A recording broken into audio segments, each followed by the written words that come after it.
Wow. Okay, good. My microphone is working. Hello, ladies and gentlemen, esteemed NBs. Good to have you all. It is time for me to actually play some heckin' Starforged. Don't mind my boobs in the chat. Don't mind my boobs in the chat. I was testing some things and I couldn't get them to go away. I was testing some things. Don't worry about it. Anyway, tonight I am actually going to be playing session 1 of some heckin' Starforged, because I wanted to do that on Thursday after I did the, world building and stuff for, you know, the session 0, but I kind of... it was late. I had to sleep. I have work in the morning after. I don't like it. I'm a night person, obviously. I'm a vampire. Of course I'm a night person. Oh, that's not how to... Did I do something? Okay, well, I'm going to assume that I didn't just do something. I hit a key on my keyboard. Hello, Craw. Nice to have you here. Boop, back at you indeed. I hit a key on my keyboard and I saw, OBS shift around a little bit. Hopefully that didn't do anything. It's fine. I'm just gonna turn my, background music down a little bit because it's a little loud. But I am going to be actually getting around to rolling some dice today. I was making a comment last time I streamed on Saturday. Speaking of, okay, so first of all, we have new followers that I wanted to mention. We've had follows from Fabafet and, Coldest Night. Thank you both for following. Just casually. I wasn't even streaming. I got more people following. I appreciate that. I even set up a follower goal, because why not, right? I'm far enough along on that, I might as well. I was commenting on this last stream, where one of the new followers that I ended up with is, Josh, Me, and Art. I was not familiar with that name at the time. Apparently, I only noticed this today while I was looking at a tweet from Sean Tompkin, which I did get his name right last stream. I was just blanking and doubting myself because I was on camera, and that happens. Joshua Meehan is the lead artist for Starforged, so extra thanks for the follow, buddy. Greatly appreciate it. I was just rolling some dice. Alright, anyway, let's go on over to my game table. And I will be here in a moment. I will load in a moment. There we go. Alright, and chat is working. Hopefully this layout for chat is okay. I'm kind of figuring out how I want to organize things. But yeah, I really like the people who work on the Ironsworn and Starforged, like, tabletop, and it's, their materials. I'm trying to think of, like, a general term for the rulebooks and also their, asset cards and, like, the reference books and all that stuff. I'm blanking on a word for all of that collectively. But yeah, the creators and developers and whatnot, the people who work on Ironsworn and Starforged are very active in the community, which is super cool. I've, been on the Ironsworn Discord for, I think, like, a couple years now, and I've, had exchanges with Sean Tompkin himself on there. Very nice guy, very cool. Super nice to see them involved in the community like that. Let's see, where was I? Yeah, so last time we went and we did our Session 0 stuff, which was pretty much world building, where we selected our truths, our setting truths for our galaxy here that we'll be playing in, the Forge. Picked out our lore, of which there is quite a bit. It's fine if you weren't around for the last stream or haven't watched the VOD, which I'm gonna be, I'm currently in the process of setting up, my YouTube channel as well, so I'll be putting up my VODs on there for, you know, convenience sake. But yeah, if you haven't gotten to watching the VOD or weren't present for the stream, it's fine. There's a lot of lore, but it doesn't matter. It will come up when it comes up. We got some interesting details, though, about our little portion of space that we live in here, and we created our player character, Faye Kai here, who, I used some pick crews in between over the weekend to make a couple of character portraits, by which I mean these two. This is Kendra. We'll get to her in a moment. Faye here. I think down in the credits for my About tab, I included the credits for these two pickers because I wanted to link those. Maybe I'll do that on Twitter after, but I figured if I do it in a tweet, it's eventually going to get washed away into my Twitter feed, so I'll put it here. And then I'll link it in the VOD on YouTube as well.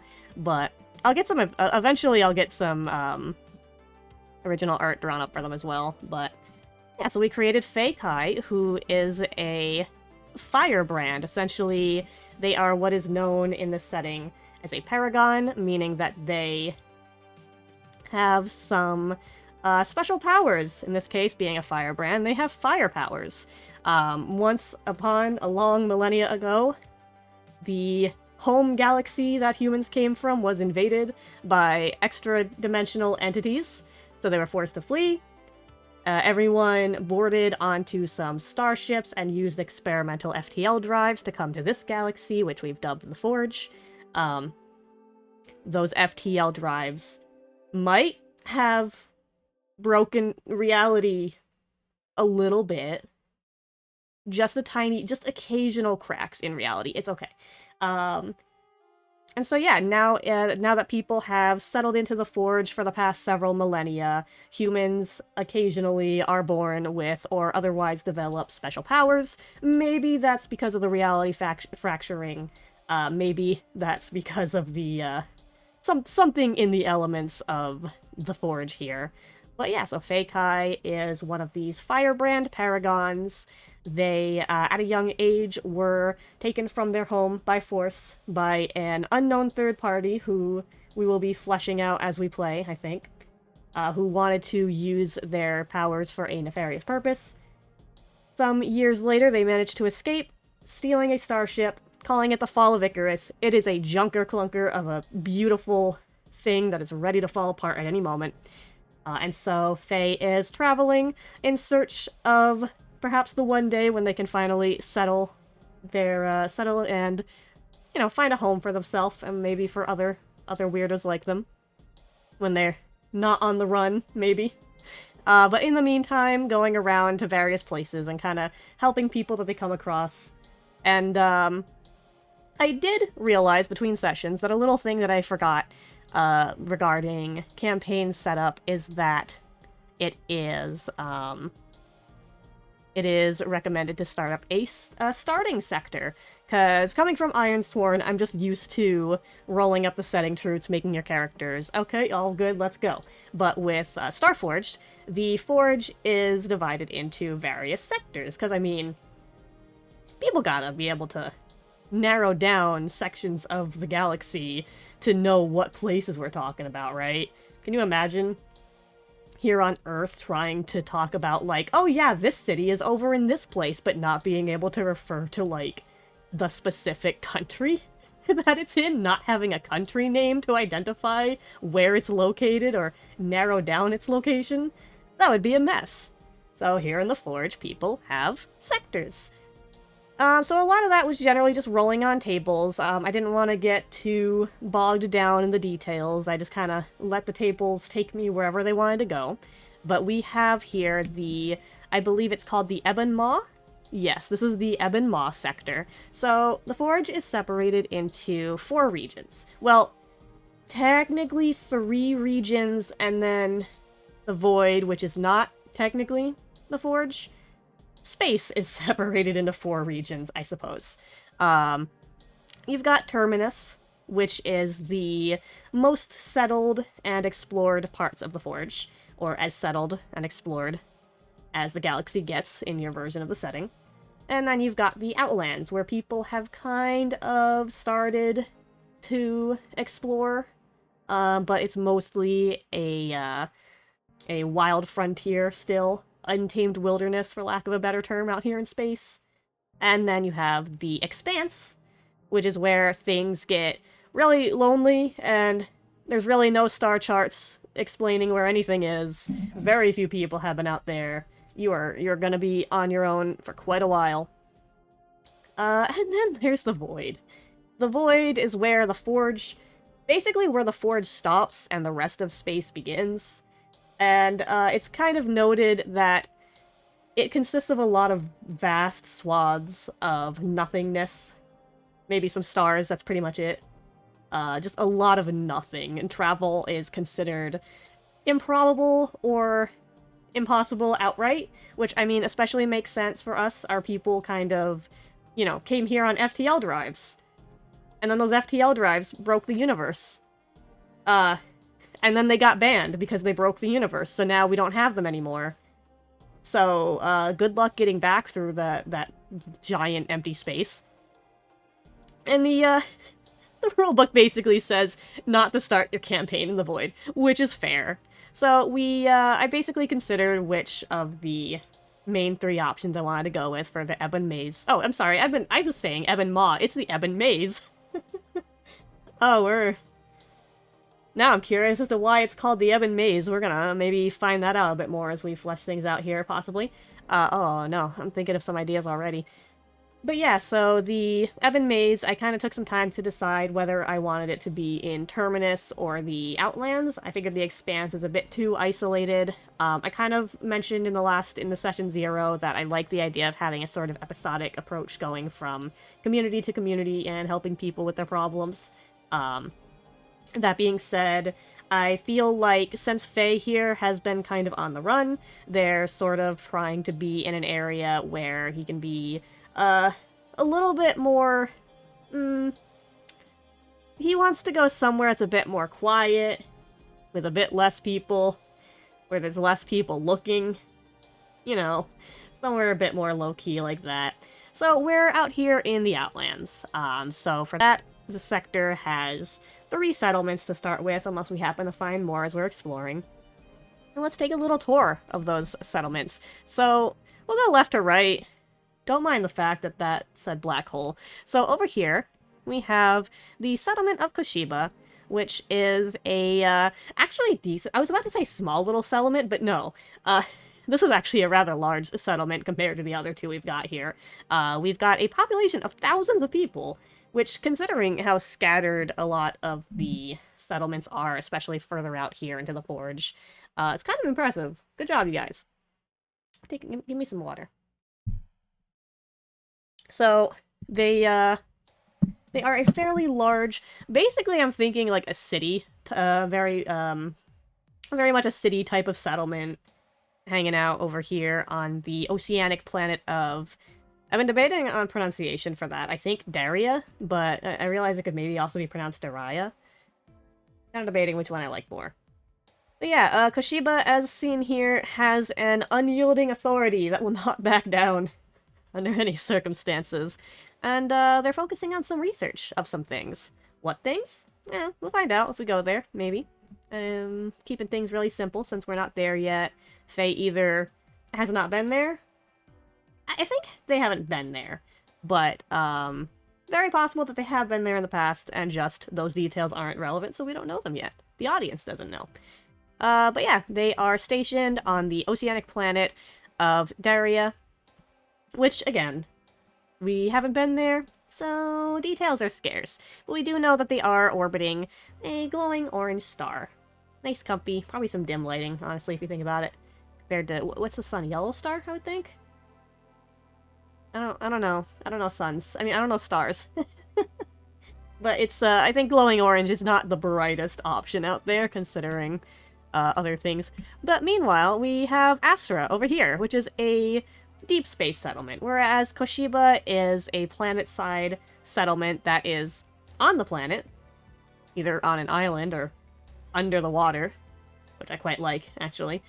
Astra is kind of just out here in space, has its own orbit going on, basically a little space station. The population is only a few. I think it really might just be a space station. They apparently have an oppressive authority, but are working on some sort of focus for pacifism. Kinda curious what's going on there. As well as the fact that they are orbiting a black hole. Is Astra okay? Is Astra doing okay? I'm sure they're not that close to the black hole. It's fine. You guys getting light from that thing? Okay, well, anyway.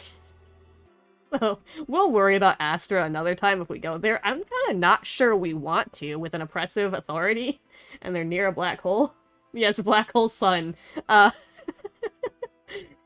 as as both the player, the game master, and an audience member, I want to go there to see what the hell's going on there. Uh, as in character, I think Faye wants to stay away from that unless reason dictates to go there and check it out. But I'm sure reason will dictate to go there and check it out eventually. Meanwhile, over here, which is where Faye is currently hanging out, as well as this little lady Kendra. Again, we'll get to her in a moment. We have the settlement of Sigil on the planet of Tyrannus. Now, Tyrannus, I did add a little bit more detail to Tyrannus, since Faye is actually over here right now. Sigil is another planet-side settlement. Tyrannus is a Jovian planet, which is a gas giant. So it turns out that gas giants have cores, like rocky cores, which is a thing that I didn't know. So that's how Sigil is existing on a gas giant. To be fair, I kind of had some thoughts of how they might otherwise, but I think they are just hanging out on the core. Despite it being a gas giant, the atmosphere is actually surprisingly quite breathable and safe, amazingly. The gases pretty much act more like a fog around the planet more than anything else. Very, very strange. It's, not necessarily dangerous, but it's definitely, what's the word I'm looking for? It's definitely difficult to actually live here properly, because, you know, the whole planet's covered in fog. Constantly. All of the time. Just very thick fog. Also, there is as seen here, a continuous superstorm travels eternally across the planet, showing no signs of slowing or dispersing. So that's also going on. Sometimes there's a giant superstorm that passes by. That's a little bit of another problem. So there's that. It is also home to several precursor vaults, supposedly. Well, not supposedly. There's been confirmed sightings of them. People have gone out into the fog exploring and come across some of them, but they're pretty heavily defended. So, the settlement of Sigil is hanging out on Tyrannus. They are a little bit bigger than Astra, with a population of dozens of people, with a much more tolerant authority. Very chill. And they have a bit of a focus on shipbuilding. Basically, they just generally specialize in shipbuilding here. They've got docks and bays, where you've got engineers working on both repairing ships, starships, and the like, as well as designing them and making innovations where they can. Sigil, because of the fact that it is on this Jovian planet with all of this gaseous fog everywhere, and due to the limited visibility, the majority of the settlement is actually a gigantic interior. It's I realize I didn't actually write down any of my notes for Sigil here, other than the stuff that I rolled up, but that's fine. I'll write it down later. But yeah, so Sigil is definitely sort of a large, sprawling, sort of labyrinthine collection of buildings that are all interconnected. You're actually going through, instead of roads and city streets or anything like that, you're going through just hallways. Giant metallic hallways, glass here and there. All sorts of stuff like that. Because, you're not getting much done outside, unless you've got, you know, major fog lights and stuff going on. Also, I did roll a settlement trouble for this place, which is that they, apparently have some feuding factions going on. They've only got, like, several dozen people. What factions do you have? But yeah, I left that pretty vague for the moment. So, that's our settlements and our planets that we have so far. And aside from that, our final step after creating the sector was to have a connection that is here in this sector. Connections in Starforged, connections and bonds, are kind of upgraded from bonds in Ironsworn. And to basically explain them using terms for someone who is completely unfamiliar with the rule set, there's social links for a persona. To use just terminology that doesn't rely on any particular media in general. So basically your bonds and your connections are your connections and bonds with other people. They can... So in Ironsworn, you had just bonds. They could be with a person or a settlement. I believe in Ironsworn, in Starforged, they've been changed to just be with people, because in Ironsworn, the way it worked was, when you did something for a person or a settlement, you could make a roll, and if you succeeded, you formed a bond with them. And you could get some certain perks and stuff, and that was pretty much the extent of it. Whereas in Starforged, that's actually where it being a social link is actually a thing, because we now have multiple steps in the process. In Starforged, you have connections, who are specific people that you assign a role to. And depending on their role, they can give you bonuses to certain roles. Or just be a little factor in the plot that can make things a bit more interesting. Who knows? And then by spending time with them, or doing plot things with them, or what have you, you can potentially deepen your relationship with them, and eventually upgrade that connection into a bond, which provides more mechanical benefits. But that's a thing to discuss more when we actually get that far. So, basically, in short, I rolled up Kendra here, who is a little cutie. I like her. I have a little bit of a stat sheet for her, for as much as NPCs have stat sheets in this game, which isn't really... but yeah, so Kendra is a jewelry jewelry merchant stationed here on Sigil. I thought I wrote notes about her, actually, but they seem to have... Oh! Here we go. There we go. I forgot to save it. So yeah, Kendra is a jewelry merchant that comes from a wealthy family here on Sigil. One of the few, I imagine, actually, probably one of the founding families, considering how small this entire place is. But yeah, she, being a jewelry merchant, she naturally specializes in the purchases and transportations and selling of jewelry, but sort of related to that, she also has an interest in procuring ores and the like, ores and minerals that can be used for jewelry. Very nice. May or may not tie into those precursor vaults that are here on Tyrannus. She's a little bit of an oddball in certain ways, and a little bit conceited, as Faye has found out in their time interacting with Kendra.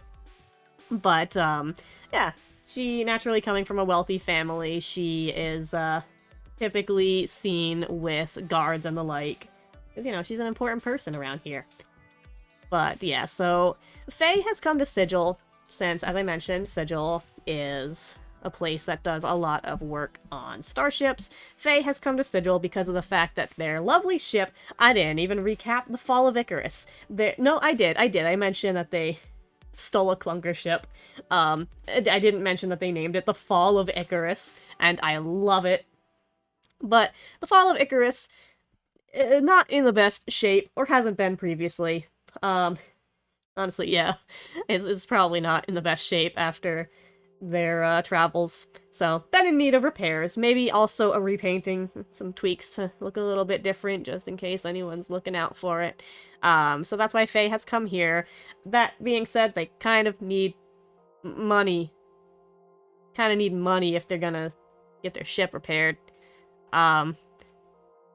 I'm working under the assumption that the Forge uses credits as a form of currency, because every sci-fi space setting uses credits as the form of currency, especially in a tabletop game.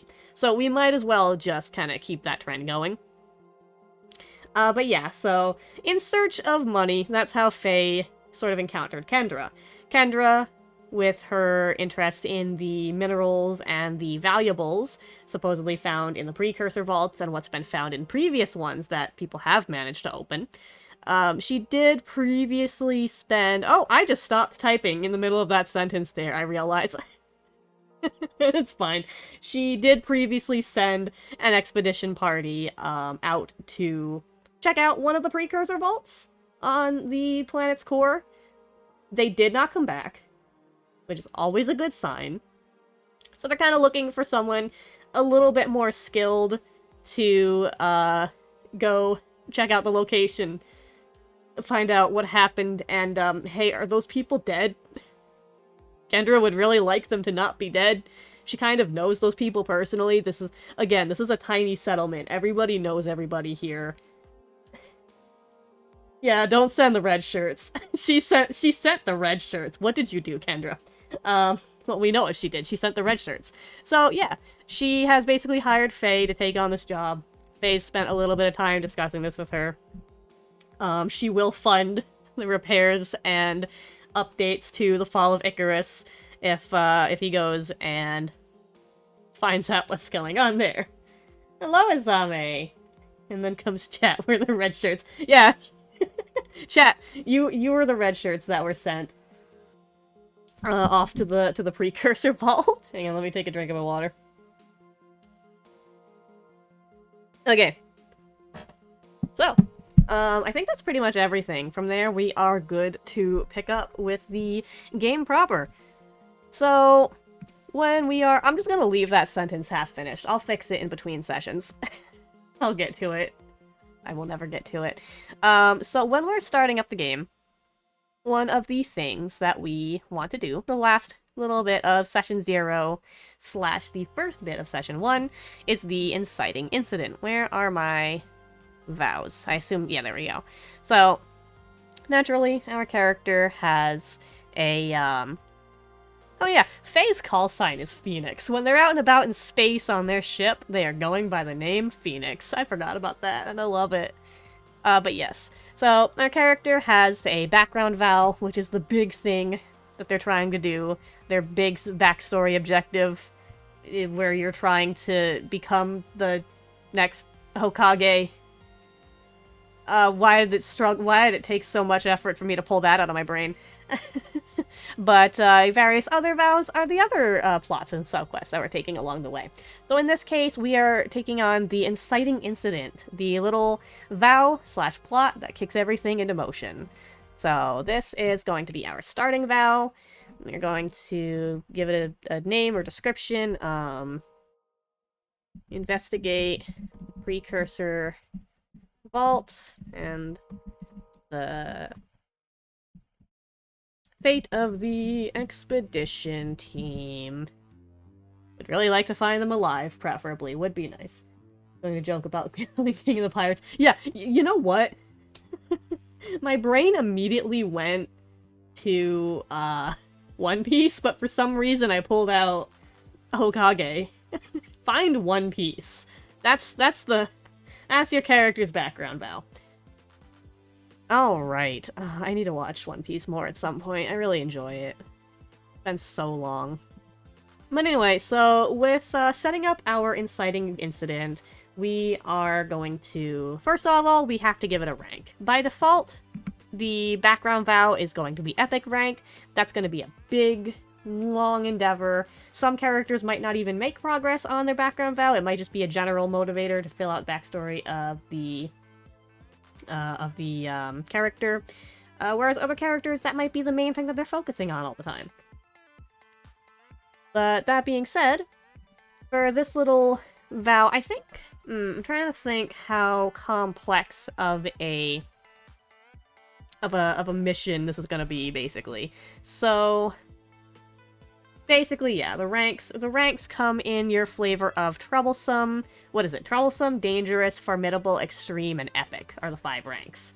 And depending on what rank you set a vow to, that's going to determine how much progress you fill into this bar here. Which is a little bit weird when you're learning how to play the game, but I quite like how it works. So, I think, okay, let's see here. So, if we're finding out what the hell happened to our red shirt crew, we are gonna have to, A, get to the precursor vault. I think we're gonna have to figure out, did Kendra know where the precursor vault is? And did the expedition team have to find it first? I think that's gonna be part of the first roll that we make. So, finding out where it is might be a step that we have to do, as well as actually getting there without dying, because there's probably life forms on this planet, maybe, possibly. I don't know, it's a Jovian planet, actually. I think it's a lot of rocks. I guess we'll find out. You know what? Actually, we have a glow cat, but we almost had a sprite companion. Right. Faye has a glow cat. I love it. It's a cat that it's a space cat that glows, in tune with people's emotions. But we almost had a little sprite, which is like a little rocky creature, so there's rocky creatures out in the forge. So, yeah, so we're gonna have to get there. Potentially, finding its location is gonna be a whole other step. So, find its location, get there without dying. Basically, bypass any defenses it has is probably gonna be another step. And, I love the Glow Kitty. Glow Kitty doesn't have a name, and I think Faye is just calling it the Glow Cat. Find... Bypass any defenses would probably be a third step, and, find out what happened. I wonder if getting back would be another step. I think we'd be okay. I think we'd be okay at that point to just return, probably, unless any plot twists come our way. So, okay, that's like 4, maybe 5 steps there. Potentially just 3 if we roll well. I think I'm going to set it to a dangerous. I think I'm going to set that to a dangerous rank. So, first and foremost, when we take on an Iron Vow, we will have to make a roll. Make a move, actually. The rolls are called moves, generally. And where is it? It'd be... Session... Oh, right! There's also the begin a session move, which we should probably do. When you begin a significant session or chapter of play, do all of the following. Identify or adjust flagged content and set a flag. So, you know, if there's any content that the players are uncomfortable with or don't want to pursue, even if you're playing this game solo, it recommends doing this just because of the fact that it can be nice to have a reminder of what kind of content you're not all that into. Because, you know, sometimes when you're writing or, you know, improvising stuff, you can kind of accidentally go down a path where you're creating content that you're not really vibing with, but you feel like you're stuck here now. So it's kind of good to have that as like a little reminder of, I don't really want to do this. Let's change up the plot a bit. That's fine. I'm pretty content. I can always make a note of that in between if there's anything that I'm getting bored with, but we should be good. Review or recap what happened last session. Well, you know what? I actually did that. It was just a session 0, but I actually did that. Set the scene by envisioning your character's current situation and intent. I actually did that indeed. In addition, you may spotlight a new danger, opportunity, or insight. This can include a scene hidden from your character's perspective. If you do, envision a brief vignette you may roll or choose on the table below for inspiration. Then, all players take +1 momentum as you return to play from the viewpoint of your characters. I'm reading that as the taking +1 momentum being regardless of the whether or not you do the little spotlight. I think I'm going to skip that part for now, just because we're kind of going fresh in here. But I am going to take that +1 momentum. I'm going to assume I get to do that regardless. We'll worry about what momentum does later. It's fine. It's a nice thing. So, I think we are good. Okay. The actual roll that I wanted to do, is that under connection? What is it under in this system? Oh boy. We're looking for swear and iron vow. I can search. Swear and iron vow. Here we go. I wanted to know what category that was under, but I'm being blind. So anyway, so when we swear an iron vow, we make the swear an iron vow move. Can I see? Here we go. When you swear an iron vow to complete a quest, write your vow and give it a rank, which we did. Then roll plus heart. So Kai's heart is 1. I forgot that he's not very good at the social stuff. He was kidnapped by a third-party faction for a while. He's not that great at the social interaction part. It's fine. Well, it's probably fine. We don't have any other bonuses to add here, I don't think. I don't think any of Kai's assets do anything. Fugitive we can use to turn a roll into a strong hit. That's super nice. The Glow Cat. Oh, you know what? Your Glow Cat companion perceives the inner emotions and intentions of people and creatures in its vicinity and embodies those impressions through the colors and intensity of its luminescent fur when you secure an advantage. Okay, so no. Does not apply here. I don't think setting things on fire is going to help. So, yeah, we are just swearing an iron vow and, seeing, if we have a good starting point for this quest. Oh no. Oh god, I rolled a fucking 10 on... Okay. So I can now explain how dice rolls work in this game.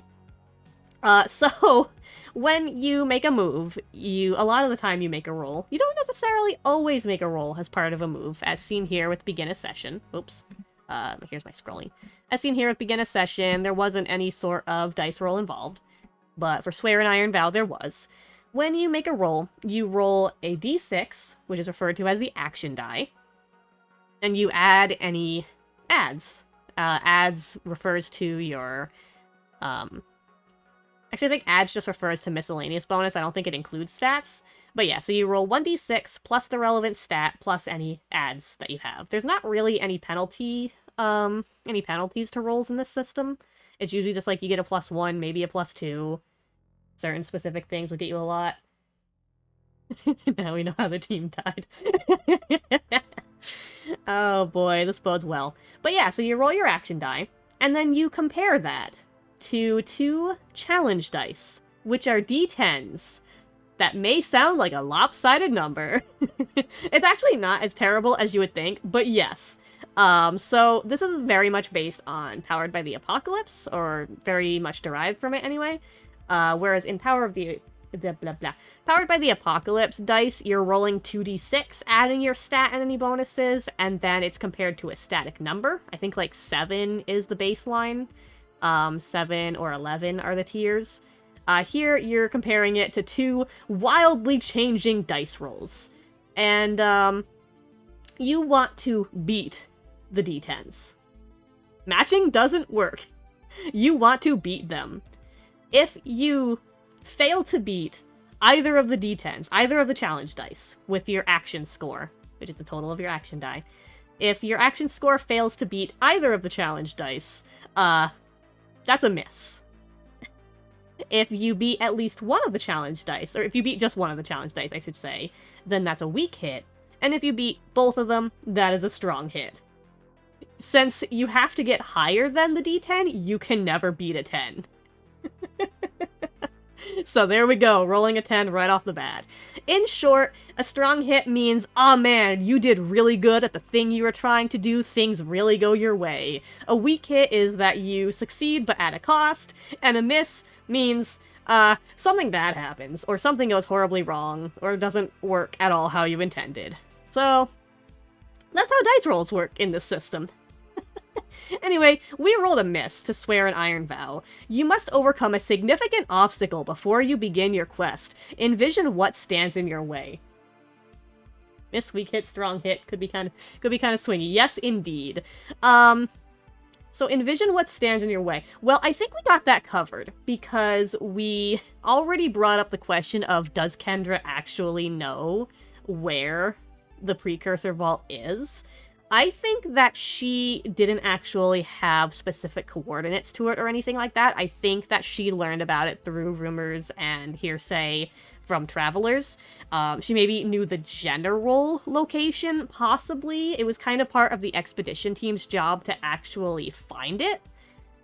So when they disappeared, they kind of took that information with them. Like, they reported back over their comms saying that they did find it, but they didn't get a chance to send the proper coordinates or anything like that.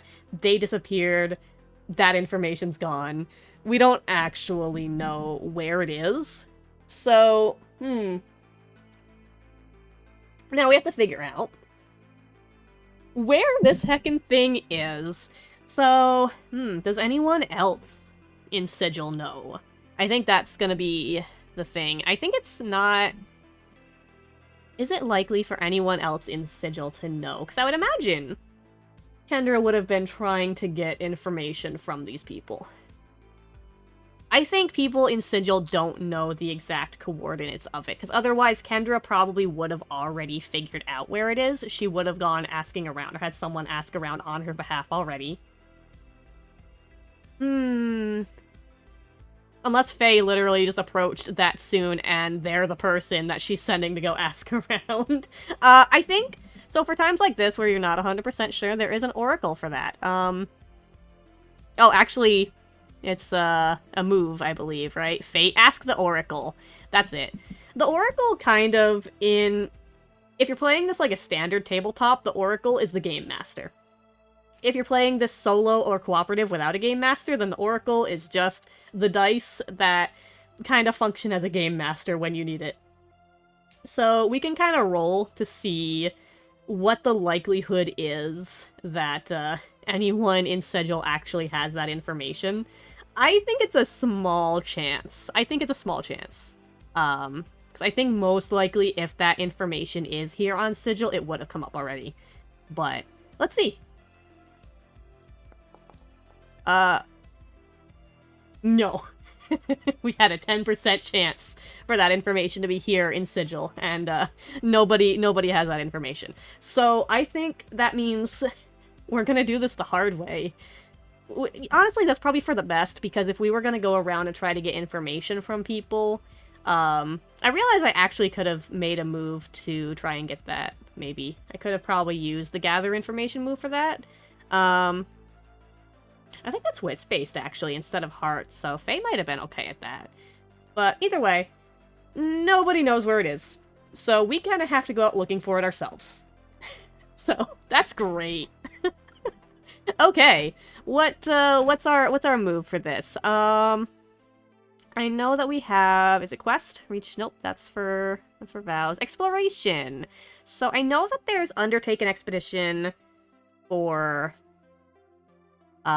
traveling out in space. I think this probably works for traveling on land. You trailblaze a route through perilous space, journey over hazardous terrain, or survey a mysterious site. When you do so, give the expedition a name and rank. Oh, right. This is a journey. I forgot this isn't just one roll. This is the part that my characters are cursed at and that they always suck at, even when they have wits as their highest stat. Oh, wait, but we get to use different stats in this system. It doesn't matter. It doesn't matter. We're gonna be cursed. So yeah, we're going to be undertaking an expedition to, actually, how do I want to do this? Because I think journey over hazardous terrain. Kind of thinking about how I want to approach this, because it could also be... Yeah, I think we at least know the general area, so yeah, we're taking an expedition to the general area, is what we're doing here. So, we are giving it a rank, expedition, a name, and a rank. Okay, so that one's just gonna be a general progress bar, where, it's not a vow. Progress on... area of the precursor vault. Because there's a supposed general area that it's in. But I want that to be dangerous? I think I want that to be dangerous. I think that seems about right. I don't want to go too extreme. Especially with this being our first quest and our first little session here. But I definitely want... I definitely think it should be a little bit of a hazardous trek to find this. So we're gonna go out there to the general area. When we get there, we might have to make a roll to try and find it. Or maybe we'll find it along the way, just wandering around. But, oh boy. Progress tracks upon progress tracks. And we haven't even filled up any of them yet. So, alright. For each segment of the expedition, envision your approach. If you move at speed, roll edge. If you keep under the radar, roll shadow. Stay vigilant plus wits. I mean, keeping under the radar kind of fits Faye's MO in a lot of cases. With that whole, they are a fugitive on the run from people who want to capture them for bad purposes. But I don't think that's necessary here. I don't think anyone's expecting to find them here, or at least I don't think Faye's expecting anyone to try and find them here.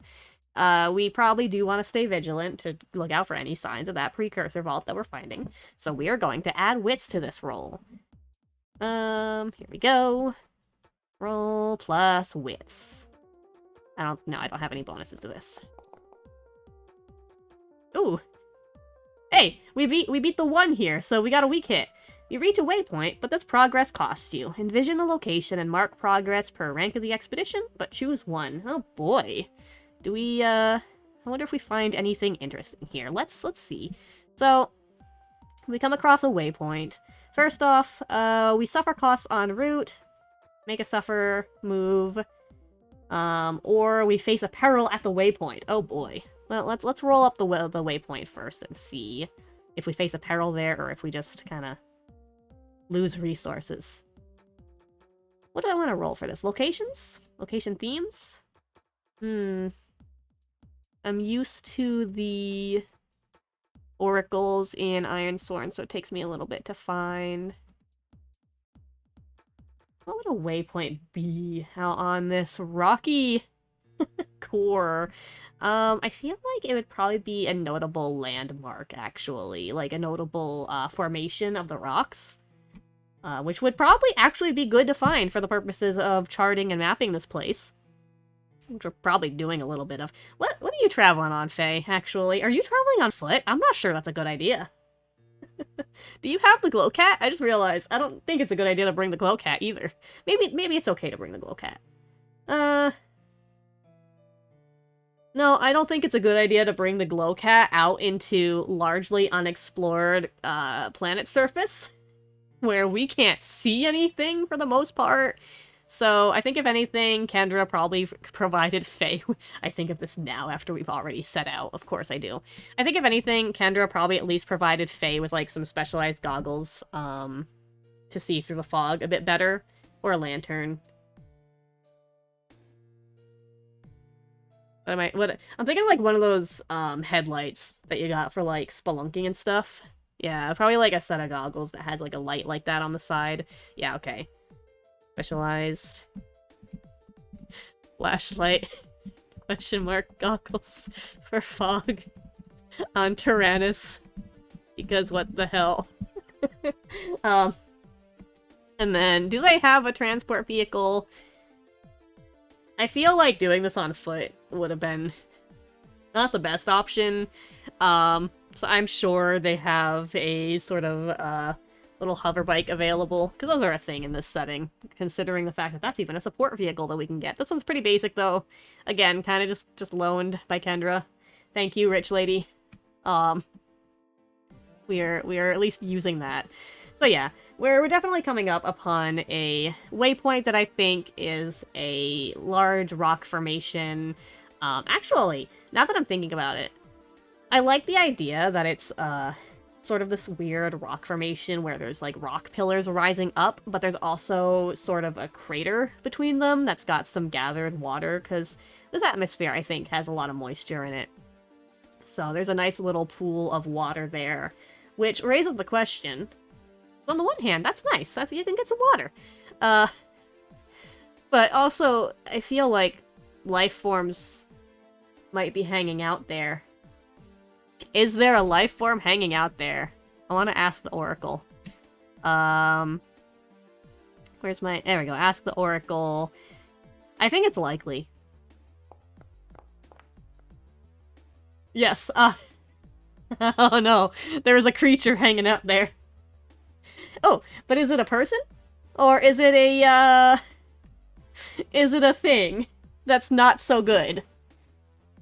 Because I could ask, is it a person or another thing, and then ask whether they're hostile or not. I only got a weak hit. I think I'm gonna err on the side of it being a creature. I'm gonna err on the side of it being a creature. I think that there's some sort of... I know that there's some pretty rocky creatures here in the Starforged options encounters. Yeah, there we go. What are you? I don't think that's what I was looking for, but... Oh, no, crystalids what I was looking for. Yeah. Crystalids are beautiful but dangerous crystalline life forms that take a variety of sizes and shapes. Some are small and insect-like, skittering across the surface of rugged worlds or within cavernous depths. Others are much larger than a human, with a vaguely bestial form. This is a crystal creature, and I just established that it's at a watering hole. That's fine. They like water. They like water. Maybe it's just washing off some rocks. Crystallids are mineral hoarders, after all. It says it right here in this paragraph. So this one is definitely a mineral hoarder that's washing off some rocks that it found, some nice shiny rocks. Probably not of specific value, but I feel like Kai is... I think this one's a decent size, right? Like, large dog size quadruped. Not the safest looking thing to be around, so I think Faye is gonna try to... Oh, right, my choice was for it to be apparel specifically, right? Base apparel, envision what you encounter. Yeah. It's probably not the friendliest crystallid. So yeah, that being said though, supplies are good. Faye is gonna try going and refresh on some water here. But since that thing's here, they're gonna roll stealth. What move do I want that to be? I think that would be secure an advantage, right? Secure an advantage. When you assess a situation, make preparations or attempt to gain leverage. I think that counts as making preparations. They're gonna be trying to get some water from this watering hole. Or would that be face danger, actually? When you attempt something risky, or yeah. They're gonna try and sneak over there, get some water from this watering hole, not get noticed by this, big, nasty, big dog crystallid that's hanging out, cleaning its rocks. So let's hope this goes well. Oh, a weak hit! I thought that was a miss for a second. I forgot. Faye actually has a really good bonus to Shadow. You succeed, but not without cost. Make a suffer move. Ooh. Not without cost, huh? You succeed, but not without cost. I think it does notice him. Is it gonna try and attack him, or is he gonna have to, like, throw some food at it to try and, get away successfully? We just got water! We just got water, and we're about to just, like, throw some food at it, which would take away from our supply. I'm dying. No, I'm not the one who's supposed to die here. No, I think it goes in for a bite, and it gets kind of a little scratch off on him, gets a little chomp. Alright, so, that being said, when you... So yeah, it did say specifically take a suffer move. Make a suffer move. Terminology. Because there are actually specific moves that you make in this system whenever you lose resources like that. In this case, we are losing health. We are going to make the endure harm move. Hang on a second, I wanna... So when you face physical injury, fatigue, or illness, suffer -1 health for minor harm, -2 for serious, or -3 for major harm. If your health is 0, lose momentum equal to any remaining harm. Then, if your health is 0 or you choose to resist the harm, roll plus health or plus iron, whichever is higher. Faye's iron isn't terrible, but... Actually, their health would be +4, so that'd be pretty good. I could get momentum from that. Embrace the pain if we get a strong hit. On a weak hit, if you are not wounded, you may lose for momentum. Ah. Yeah, okay. Faye's gonna try and, I'm gonna make that roll as Faye tries to sort of, like, smack this rock doggo and get away. Highest of iron or health, which is a +4 on health. I think we have a pretty good chance of that.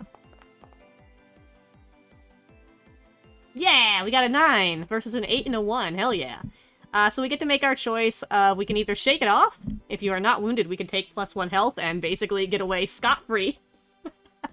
Or we can embrace the pain and take +1 momentum. I think +4 health instead of +5 is okay. I kind of do want to get some momentum up. Probably gonna need that eventually. Okay, so Faye managed to get in. Kinda sorta sneak.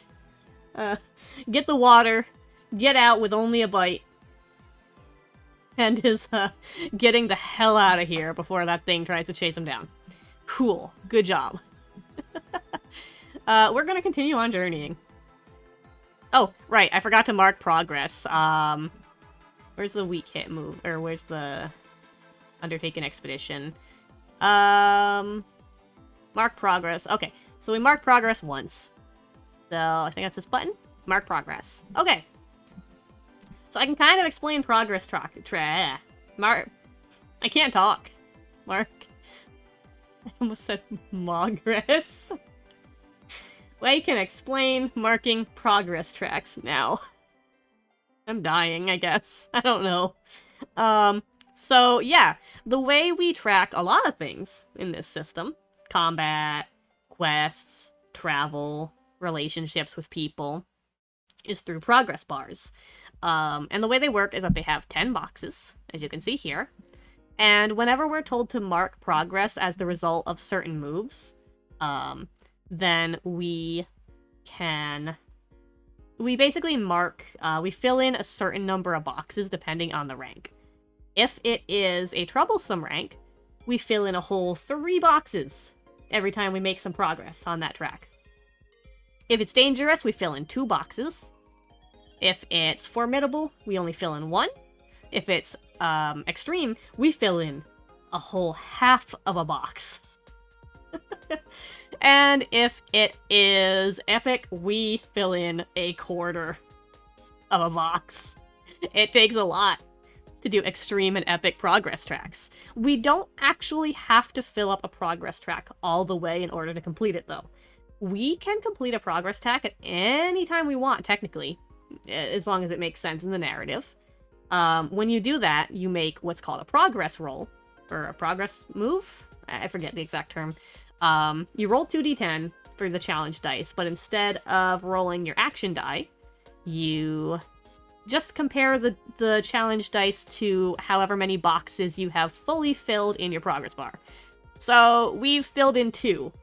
If we wanted to complete this travel now, we would be comparing 2 to whatever we roll on the 2 challenge dice. Not great odds. We're gonna keep traveling. But yeah. So that's how that works. Let us continue. Undertake an expedition. I think the wits is working fine, and still relevant to how we're doing this. I probably could have actually gone with speed. Actually, edge would have been worse to do it with speed. I forgot we're not great at edge. Alright, we got another weak hit. We find another waypoint. This progress costs you. Envision the location, mark progress per rank of the expedition. Do I think it's anything of note right now? Since we just had that previous encounter, I kind of want to speed through this one a little bit. It's probably, if anything, it's a nice little good rest stop, right? Some nice rocks and everything. There's gonna be a lot of rocks. We're on a Jovian planet. It's a rock core. The entire thing is a rocky core covered in foggy gas, gaseous fog, what have you. It's pretty straightforward. So yeah, we just find a nice little rest spot where there's maybe a cave in the rocks to kind of hide out from any predators that might be wandering around, like more crystallids, although actually crystallids are in caves sometimes. Oh, Faye, be careful. But we're gonna chill. I think we're gonna let that, I think that'll cost us some supplies, and we can either lose 2 or lose 1 from 2 separate tracks. Blech. I don't want to lose 2 supply, but I think the only thing that we would lose otherwise... I mean, like, unless Faye just straight up falls off their bike, or has another misfortune on the way, which is entirely possible. I think, like, something like health or spirit, I don't think we need to worry about touching right now. I guess I'll take the hit to supply for now.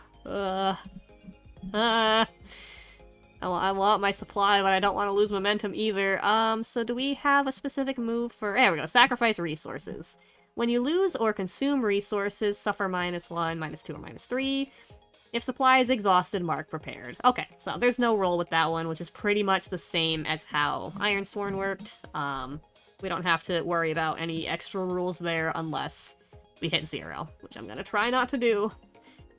But, you know, gotta eat. But we can mark progress. We got a weak hit, so we're allowed to mark progress. Let's go ahead and continue on our way. Da-da. Wits. Oh? Strong hit. Oh, yeah. You reach a waypoint. Envision the location and mark progress per rank of the expedition. Alright, very nice. So we're gonna mark progress. We're at 6. I think with a strong hit, I kind of want to introduce something to this waypoint that might be an opportunity to maybe actually advance the quest a bit. Like, hypothetically, this entire... kind of thinking about how I want to go about this, right? I think... because it could be that we're finding another traveler, right? There's other people out here looking for things. It's mostly ores outside of the precursor vaults. Like, you don't find those every day. It's mostly ores and stuff. But I think with a strong hit, yeah. I think it's a good opportunity to run across, not like one of Kendra's people, I don't think. Just another worker who's out here gathering some ores in more of a slightly more known area, which is a good time to hit them up and be like, hey, you know anything? You know anything about this vault? Because I think if we do get information from them, we should change this to, instead of traveling to the general area, we can kind of upgrade this vow into going specifically to the vault. So let's chat up this worker that we find out here. Where is that? Gather information. I think that's what we want. When you search for clues, conduct an investigation, analyze evidence, or do research, roll plus wits. I think it counts as conducting an investigation. So, what you got for me, buddy? Any good info? You know where this... No, that's not good. That's not good. Oh, we rolled a miss.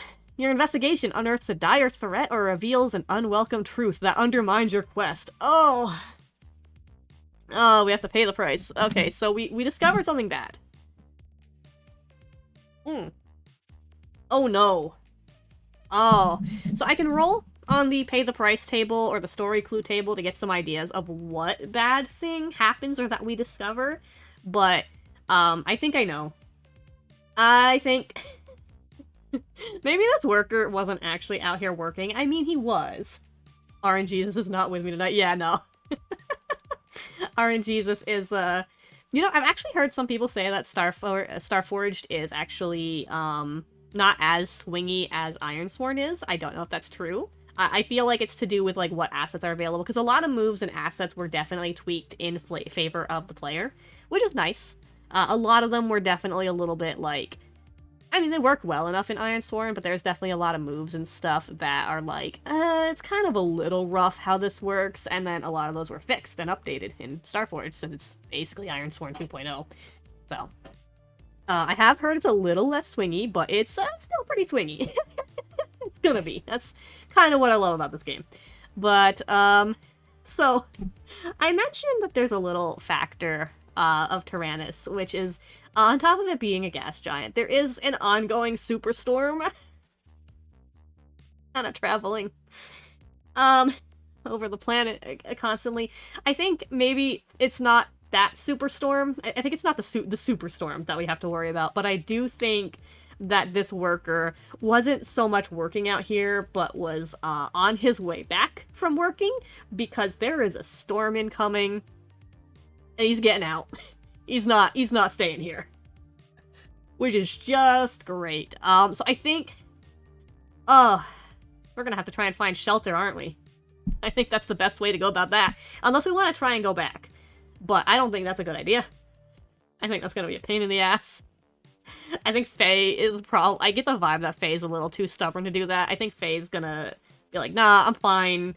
Listen, I've been on my own a lot. I know how to tough it out in a storm. I'll be okay. And he's just gonna try and find shelter.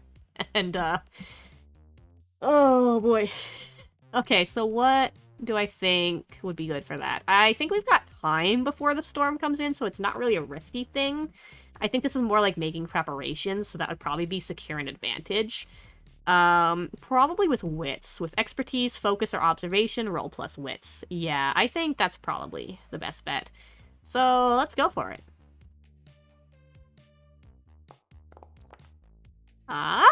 You know what? I'll take it. I'll take a weak hit. I got a 10 and a 1. Look at that.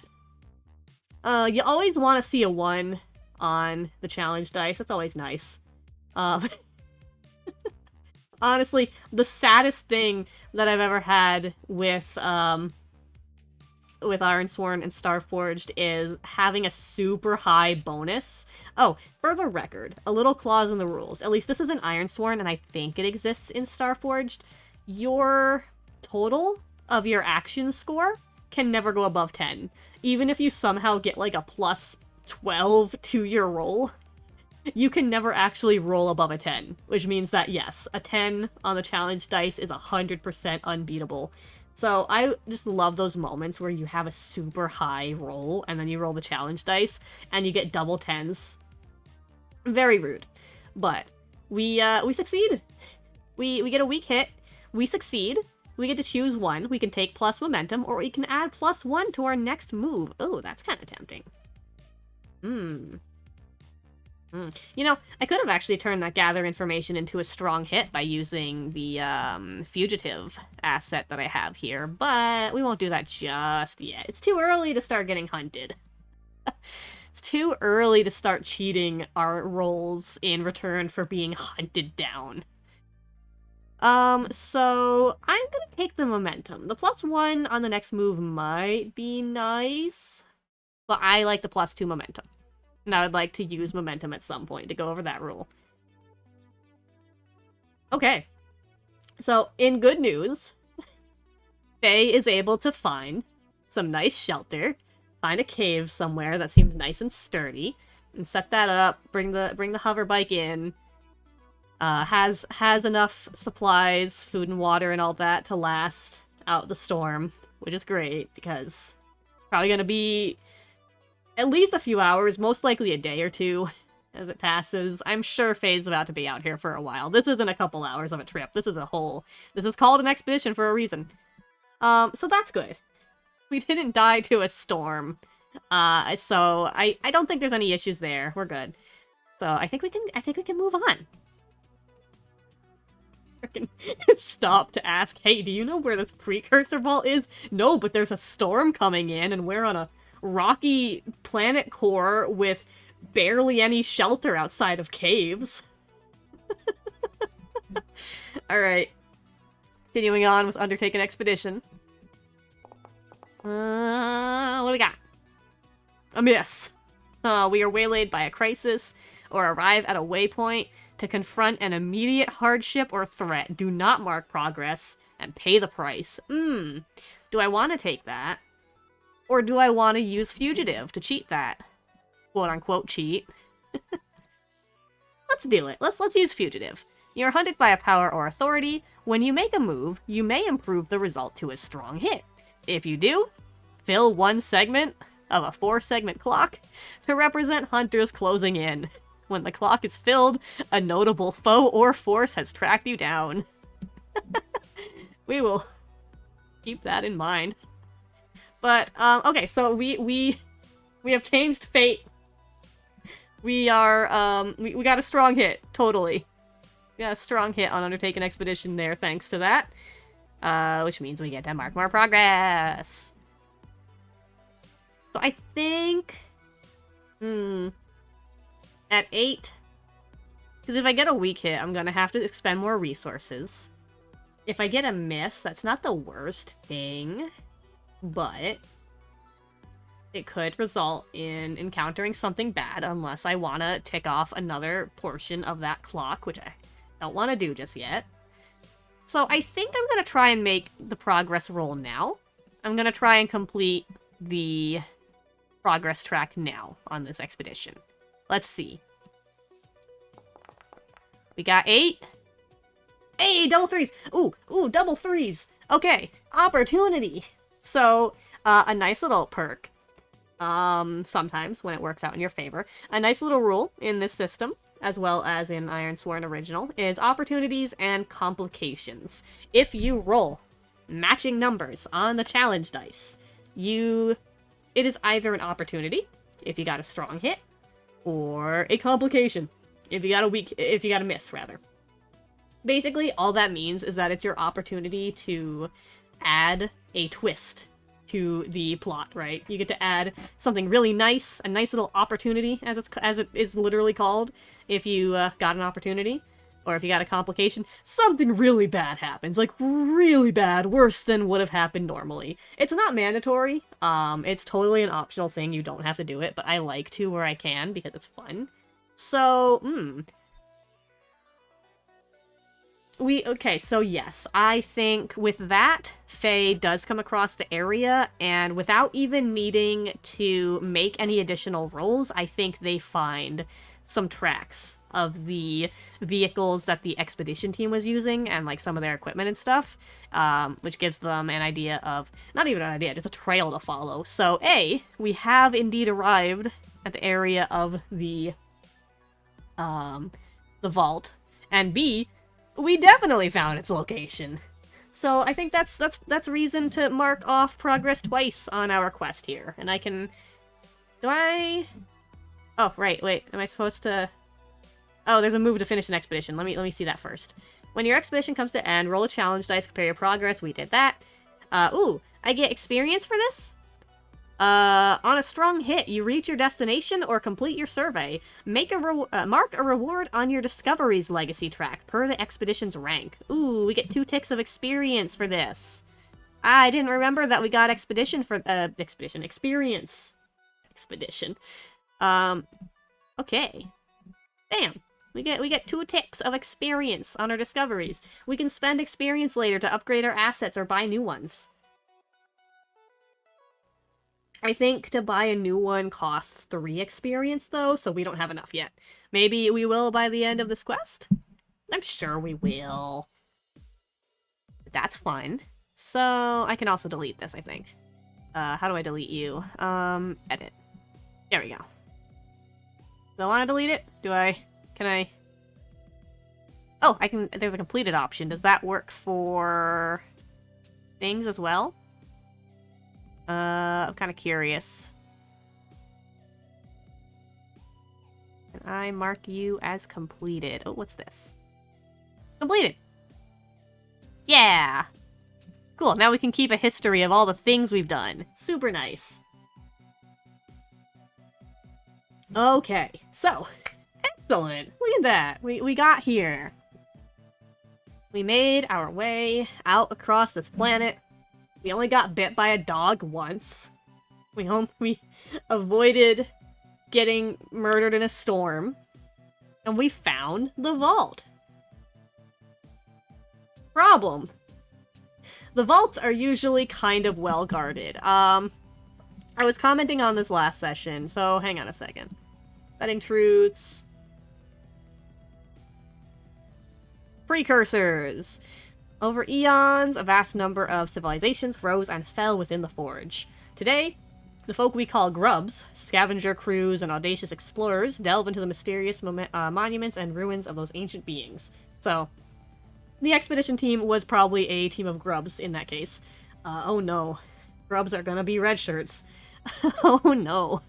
Incomprehensible technologies, inexorable time, and the strange energies of the Forge have corrupted the vaults of the Precursors. Despite the perils, grubs scour those places for useful resources and discoveries. But some secrets are best left buried, and many have been lost to the forsaken depths of the vaults. So, I also mentioned, because there was another option when we were rolling truths for our setting, to have, the leftover technologies of the Precursors be basically big machines and stuff, war machines and the like, that outlived their masters. And I kind of liked the idea of those being around, just like in general, as like a protection thing for the actual Precursor vaults that we have. And I imagine the Precursor vaults on Tyrannus here aren't huge, right? Like, so far, Kendra's mostly been getting ores and stuff. She's been buying ores at the very least off of the people who come back with treasures from them. So there's probably, I'm sure there's other things in the vaults, like some good technology and stuff, which is probably actually what they're using for their starships, now that I think about it. They're building ships here, so they are probably using some of that for the starships. Makes a lot of sense. But it's not huge. Is there a robot guarding it? Because that's going to be a problem. I think the expedition team, like, I don't think they just died right outside, right? I think they did make it past any defenses that were up, I think it's reasonable to assume that they did disable any immediately threatening defenses. However, Faye is decently smart, has a good head on their shoulders. A very independent person who has been living on their own and had to be independent. They know pretty well that, they should maybe check out the area just to be on the safe side before they try and go in. I think this is kind of a big... what does the vault look like? I do think it's a big metal structure, right? Decently big.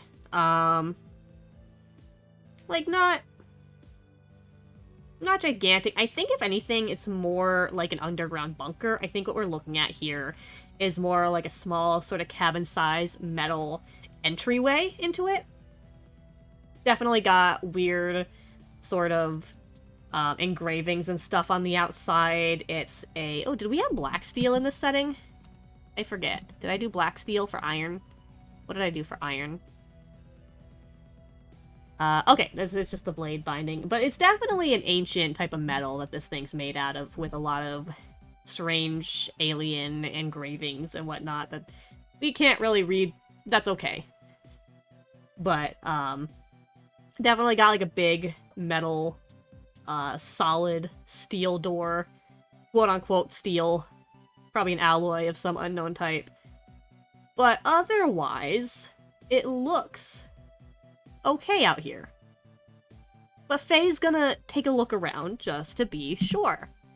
Because it would be stupid to not. I think, is that gather information or is that secure an advantage? That's like conducting an investigation, right? Analyze evidence. Yeah, I think gather information. Or assess a situation. Make preparations or attempt to gain leverage. I think knowing what results I can get from each of these moves, I think secure an advantage fits a bit more for this situation. So, we're gonna roll some wits. We're doing a lot of wits rolls. Which makes sense. We haven't gotten into combat or anything yet. Oof! Oh, wait! Ooh. Oh, no, wait, nope. Haha. I see. Yeah, no. So we rolled a 4 against 2 4s, which is a miss with a complication. You fail or your assumptions betray you. However, we can burn momentum to turn that into an opportunity. If I wanted to, all this momentum that I've accumulated here, I could reset it to the starting value of 2. You can see here the reset value is 2. And I could turn the move into... I would be... Basically, when you burn momentum, you can cancel out any challenge dice that are lower than the momentum that you have. My 6 beats both of these 4s, so I could cancel those dice out, which would mean I beat them both. And I get a strong hit. However, do I want to do that? Or I could use Fugitive to turn it into a strong hit. Oh, that's fun, actually. I have multiple ways to just cheese a strong hit out of dice rolls. That's fun. But, I could just kind of see where the plot takes me. Pay the price. Oh! I just pull up the whole thing, huh? Okay. Yeah. Can I... here we go. Let's see what I get if I... Oh. There we go. There's the dice roll. Oh, no. Oh! Oh, it's trying to roll! Is it? Oh, there we go. There we go. It did it. It did it. Okay. 83, you are stressed. I gotta adjust my mic settings. Hang on. Alright, alright. Hopefully that's good. I'm laughing a lot, and I'm definitely seeing it peak the mic, and I don't wanna... don't wanna deafen anyone. Not even laughing that loud. I think my mic's just closer. You are stressed. Well... what oracles do I have that can give me an idea of what happens here? Because I feel like we're just kind of running into something bad. Is probably what's gonna happen. But... Ooh. So I'm thinking either A, right? Either A, we find out that there is a defense system that we're gonna have to worry about. That's a big problem. Probably one of those machines I was talking about. Or B, we don't find any threats, go on inside and find out something absolutely terrible about what happened to the expedition team. I kinda like that one. Let's I'm sorry, Expedition Team. I think I just killed you all. But, I want to roll... I thought there was a story clue. Story complication! Ooh, even better. What you got for me? Undermined by self-doubt or vulnerabilities? I think it's a bit early in the plot, man. To start having a crisis. I'm not against it. I'm not against it. That goes along with the you are stressed part. Involves a cultural touchstone. Involves a cult... Oh, that was a story clue. I wanted story complication again. Unexpected enemies appear. Well... Yeah, I think that's the route my brain was going anyway. So, I think we're going into this vault. Right.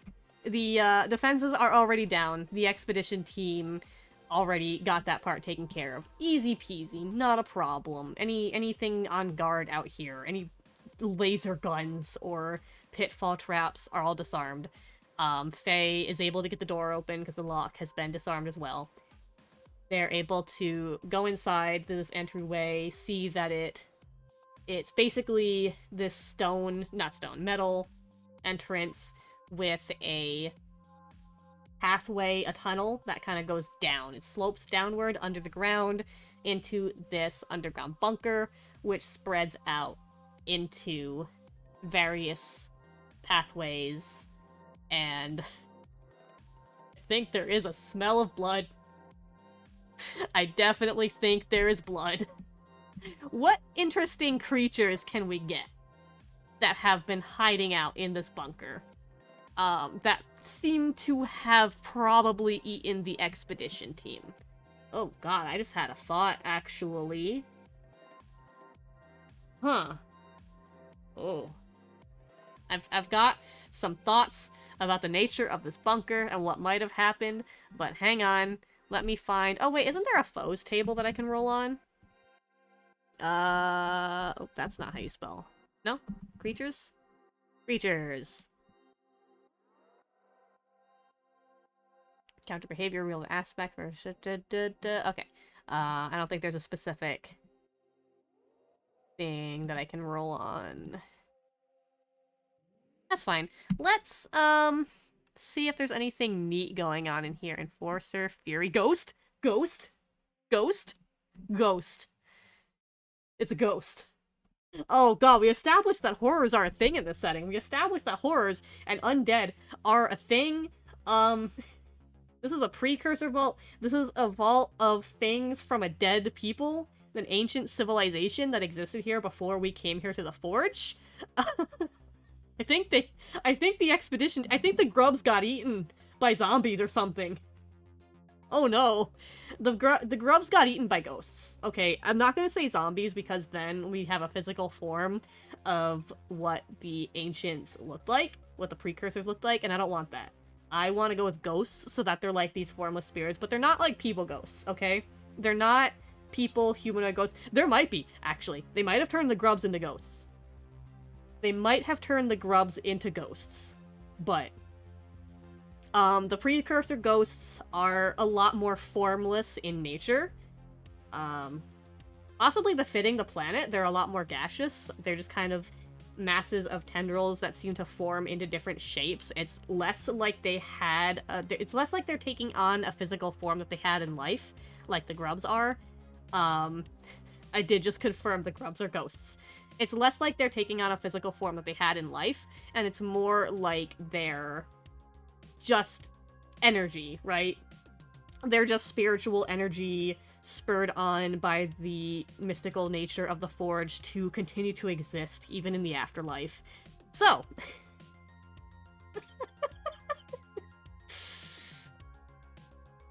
Faye has just encountered ghosts. They come into this underground bunker, coming in down the tunnel that slopes downwards under the ground, finding that it opens up into various other hallways. Initially, they don't find anything, but they do smell the scent of blood. As they're looking around, they come across the puddles of blood, eventually. Not great already. But they definitely hear things moving. as they go in further. They don't want to check this out. They're already like, oh shit. Ah shit, they're dead. They're fucking dead. But they need to know. They can't leave someone alive if someone is alive here. That's the thing, right? What if not all of the Grubs are dead? We don't know that. We don't know if the whole Grubs team is dead. But Faye rounds a corner and they find, I think, one of the bodies, the mangled, torn apart bodies of one of the expedition team members is being puppeted by the spirits, which they are visible. I do want to say they're visible. They've either chosen to be visible for some reason or another, or just the energies here in this vault manifest them more tangibly than they would normally be.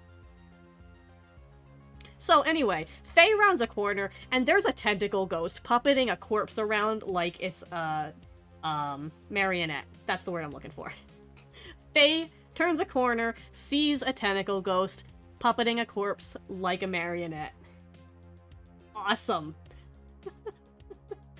Yeah, that's where that stress is coming in. I made that roll. Pay the price, you are stressed. Yeah. That's some sanity damage. That's not just stress. That is sanity damage. That's not a good thing. Turn the corner and see. Not to mention, it's definitely dark in here. They are definitely seeing by the light of just this one headlamp goggles thing that they've got. So it's not even good lighting that they see this with. It's that spooky flashlight lighting. Where is my move for this? Where is endure stress? This was a complication. So do I want to go for serious or major? It's either a -2 spirit or a -3 spirit. Oops, not what I wanted. Go away. I can close you real quick. Where is endure stress? There we go. When you face mental strain, shock, or despair, suffer -1 spirit for minor stress? No. -2 for serious stress? -3 for major. I think Faye's seen some shit. I don't think they've seen this shit before, but I do think they've seen some shit. So I think they are at least hardened enough that this isn't going for a full -3 spirit. I think it's only -2. And then we roll. And then we roll plus spirit and see what we get. Well, I don't have to. If your spirit is 0, or if I choose to resist the stress, roll plus spirit or heart, whichever is higher. +3 spirit. Do I want to make that roll? Do I want to make that roll? Yeah, I want to make that roll. I want to give it a go. I can turn it into a strong hit. No, actually, I should save that, because I don't think Faye's getting out of here without some rolls. Okay.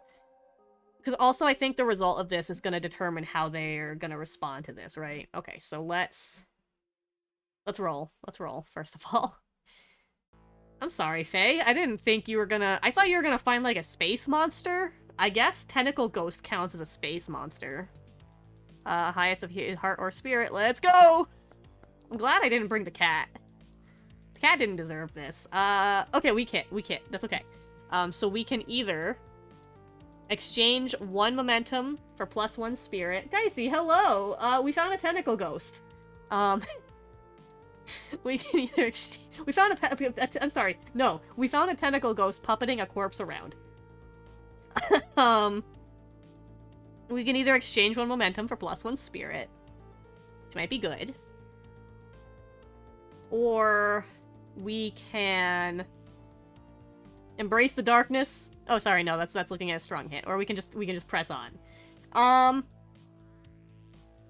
I think I'll do it. I think I'll trade off the momentum for the +1 spirit, even though I do want to be building up momentum. And I was saying that how Faye rolls on this, I think, is going to affect how they respond. This is not good. There is a ghost with a corpse that's it's coming towards them, is the thing, right? It's not friendly. It's not Casper the friendly tentacle ghost. It's definitely showing hostile intent. Oh god, did it like... Because I was thinking like the ghost just, I don't know, ghost strangled the entire expedition team, but I'm feeling like it more likely just possessed some of them and used them to kill the others. That's probably what happened. This is like a dark turn. It's session 1. Okay. So, the real question is, Faye is turning around. They are not fighting that with a sword. They're not fighting that with a sword. They're turning around. They are running. The question is, are they going to try to look for... I haven't had my thing full screen, so it's actually gonna be, there we go. Make that look a little bit better. Are they gonna be running around this place in search of any potential survivors? Or are they going to, get out now? Get out now. I know, I just established that there's probably more of these things. Definitely more of these things, including the grubs. I think Faye is gonna... Faye's gonna make the stupid choice and try to... If Faye wants to help. If there is someone alive in here, Faye is not gonna leave them. Oh... Why are you such a kind-hearted dumbass already? Okay. Face danger, I think is what that is. Face danger. Run, avoid, and find somebody. That's gonna be edge. Oh no, you're not good at edge! You're not good at edge. Oh, the Sayana Uta soundtrack is playing. Oh!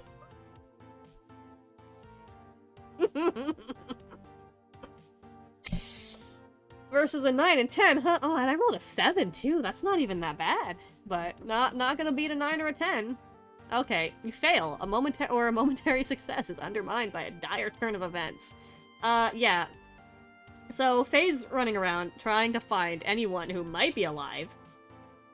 They definitely find more corpses down one of these halls. More of these corpses that are shambling after them. Great. Great.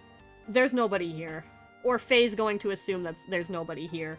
They are, they've now gone from having one ghost zombie chasing after them to having multiple. Here's the thing. I'm not sure that they're slow. I'm not sure that they're slow. You know, I mentioned the grub ghosts. I don't know if the grub ghosts are even playing in a factor here. I mean, no, yeah, they're probably trying to grab. Oh god, oh god. I'm just getting this mental image of, like, that one, from the VHS movie. Did my Discord just bloop? I thought I'm set to do not disturb. Whatever. I'm getting the mental image of this clip from the end of the first VHS movie where it's that haunted house and there's all like grabby hands coming out of the walls and there's like birds flying, like fucking crows or something. So crows or doves, I don't know, flying through the house, and it's really cool effects. Anyway, yeah. There's definitely a bit of that. Faye, like, comes across this one dead end where there's several more of these corpses that are getting up and coming towards them. Honestly, not shambling. I think that the spirits have better control over that, because it's the precursor ghosts, I think, that are actually controlling them, right? Okay. I don't think the grubs actually have hostile intent, but they are kind of in a state of... Oh, hello! Yes, Zakon! I'm sorry. Recap. We went to go explore a missing expedition team that disappeared in a vault that they were in a precursor vault that they were exploring. We went there. There's ghosts. They all died. They got killed by precursor ghosts that are puppeting the corpses around. Yeah. There's more corpses coming after Faye. The expedition team members themselves, Moon's literally haunted. The expedition team ghosts, I think, don't have any harm in mind. This music is so jazzy. The expedition team ghosts don't have any harm in mind, but they are in a state of like, oh god, help me. Just trying to grab at Faye with what corporeal capability they can manage.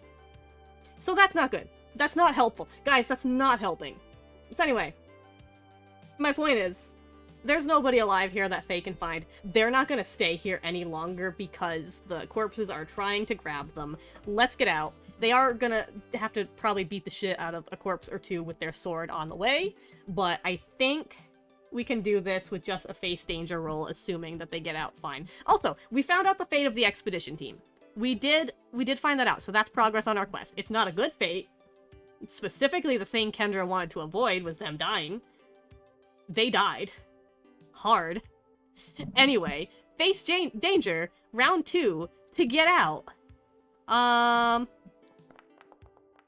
Nope, that's a 10. Okay, well, we got a weak hit.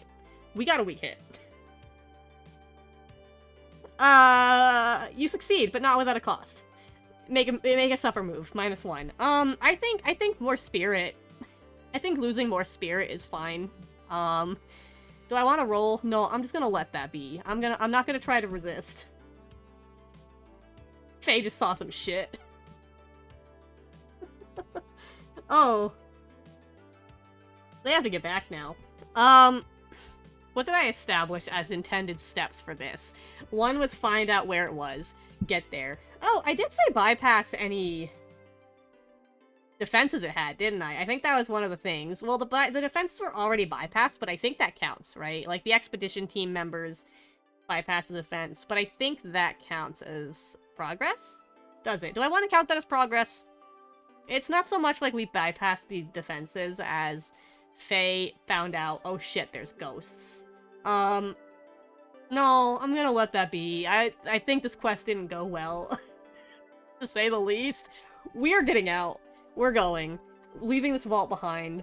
Should I make a move to go back? I think narratively, it could be, no, I think we're good. We made the expedition out here. Faye knows the way back now. That part's easy enough. They just need to, like, not get bitten by rock dogs again on the way. So, they're going back to Sigil. They're going back to town. I don't think I'm gonna have to make another roll for that. I don't think narratively it'd be very interesting to bog down the way back. So, guess what, Faye? You get to report to Kendra that the entire expedition team of, again, people that she knew personally, because this entire settlement is dozens of people large. She knew these people personally. They're dead. Not only are they dead, they got torn apart by precursor ghosts. Didn't know that could happen. Didn't know that was a thing that was in some of the vaults. Unsurprising. Anyway. Sorry, Kendra. You know, I have not finished writing that sentence. I'm never going to. Let's go ahead and make the move to finish up this quest before I add anything else to that. Fulfill your vow. We did. We did it. We did the thing she asked. Oh, right, I have to actually roll for this. Alright, we only filled 6 boxes, though. Ooh. Okay, you know what? A weak hit. I will take it. On a weak hit, as above. Okay. Your vow is fulfilled. Mark a reward on your legacy track per the vow's rank. 1 for troublesome, 2 for dangerous, etc. On a weak hit, as above, but there is more to be done. Or you realize the truth of your quest. Yeah, there's ghosts. If you swear an iron vow to set things right, take your full legacy reward. Otherwise, make the reward 1 rank lower. Okay, so either 1, I can, since this was a dangerous vow, I can take the reward. I can just be done with it. I can say, no, we're not dealing with that. We're not a soulbinder. Oh. It might be worth getting a soulbinder in on this. Okay, I can either say, I'm not touching that, we're done here, and take a reward as if this were a troublesome rank of vow. Or, I can take my full reward if I make a follow-up vow for this. Yeah, here's the thing. So, the problem is, right, that vault is out there now, and we know the location of it. Faye can actually report the coordinates of it. I'm sure they were keeping track of that. There is the possibility that the fact that there is ghosts, there is formless precursor ghosts that are hostile in there, and they tried to grab Faye and probably do to him what they did to the expedition members. That could be a problem. Because presumably they might have been in there and kept in there because A, they don't want to leave, or, you know, they're territorial, or maybe B, they couldn't leave because of their own defenses on the thing. Maybe it's fine, right? Like, maybe they're gonna stay there. Maybe it's like a ghost haunting a house, like they're not gonna leave. But I'm not sure Kendra is comfortable with assuming that. Nor is the rest of the settlement, let's be real. Cause, that might be a problem, right? Those might come out of there. So, at the very least, they're gonna want to hire some soulbinders to come in here and handle that. Soulbinders are the resident guild of the Forge that handles exactly this. Faye is not a soulbinder. But Kendra might ask Faye, hey, can you go call some space ghostbusters, please, dear God? We're tiny. We're a tiny settlement here. I'm gonna put word out to try and get some people in myself, but can you please find somebody? And I'm kind of debating if I do want to make a full vow out of that, or if that's more just a, hey, while you're traveling, do you want to, like, find, if you want to, like, keep your eye out sort of thing. I think I do want to make a vow for it, right? I think finding help for these poor people who just found out they have ghosts on their planet, like, yeah, Faye was out there for a while, but it's only like a couple days away of travel, and we don't know. We don't know how much of a problem that's gonna be. So I'm gonna count this as complete. I am gonna take the full legacy reward, which is under quests. It's 2. I get to mark off 2 experience. Faye's gonna swear an iron vow. I did forget to mention this actually previously, but during session 0, I established that Ironsworn, the traveling adventurers who go about helping people, all that stuff, when one swears an iron vow, it is quite literally sworn upon iron. In Faye's case, it was sworn upon a sword that he has that was given to him by a mentor, which honestly, it also makes sense that they'd want to kind of follow up with this, because technically they did the job. But yeah, the whole point is that if you forfeit your mission or fail to complete your objective, you must discard the iron that you have sworn upon, and it is considered a disgrace. And Faye doesn't want to have to get rid of this sword. Like, technically they don't have to, but they don't feel right about this. So they're gonna try and follow up the loose ends. So let's swear another iron vow to find a soulbinder and make sure that ghosts don't wander on over here to Sigil at any point in time. Because that could be bad. Quest. Swear an iron vow. Let's go. Heart. Oh, right, you're bad at heart. Oh, 5? A weak hit. I'll take it. That's better than the miss. I think we got a miss at the start of the last one, so that's fine.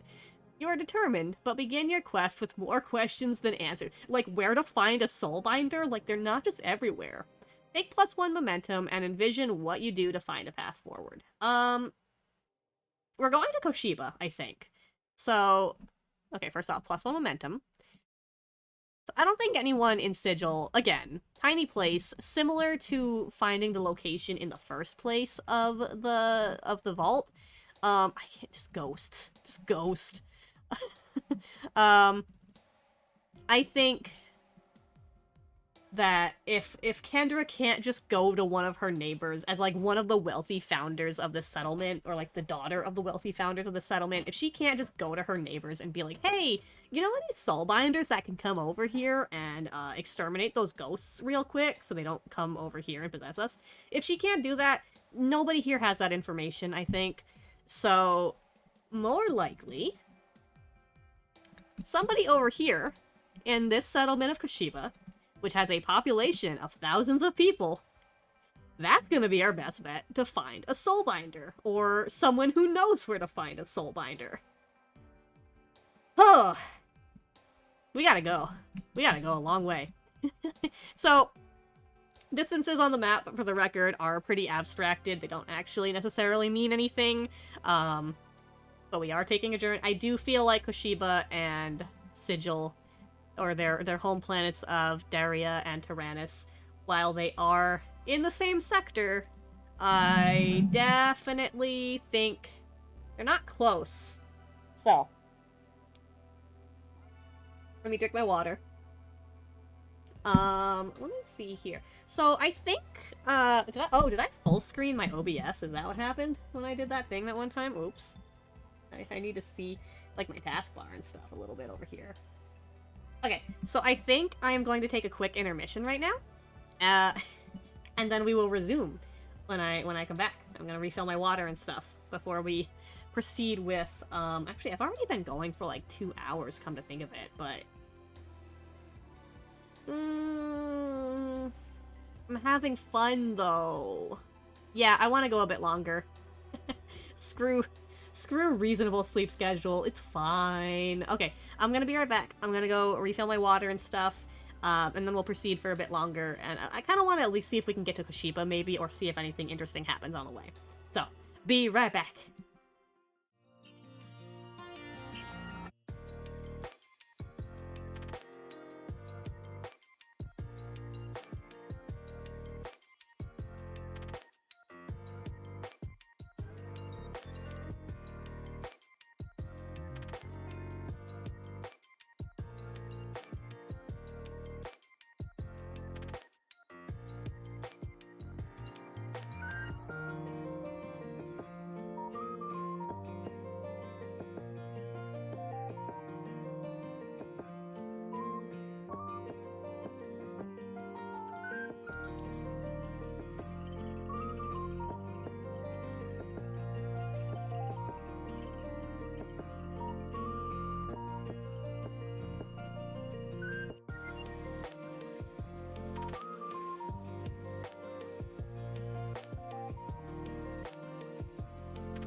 Okay, so I did have some thoughts while I was up.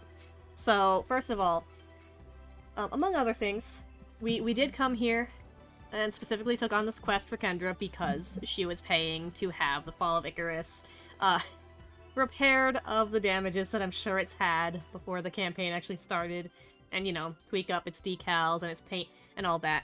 And, but aside from that, also we're grabbing our glow cat, because we left the little thing here because we weren't taking... I'm glad we didn't take the glow cat to the ghost-filled precursor vault, I'm just saying. Actually, that might be help. Ooh. Hang on.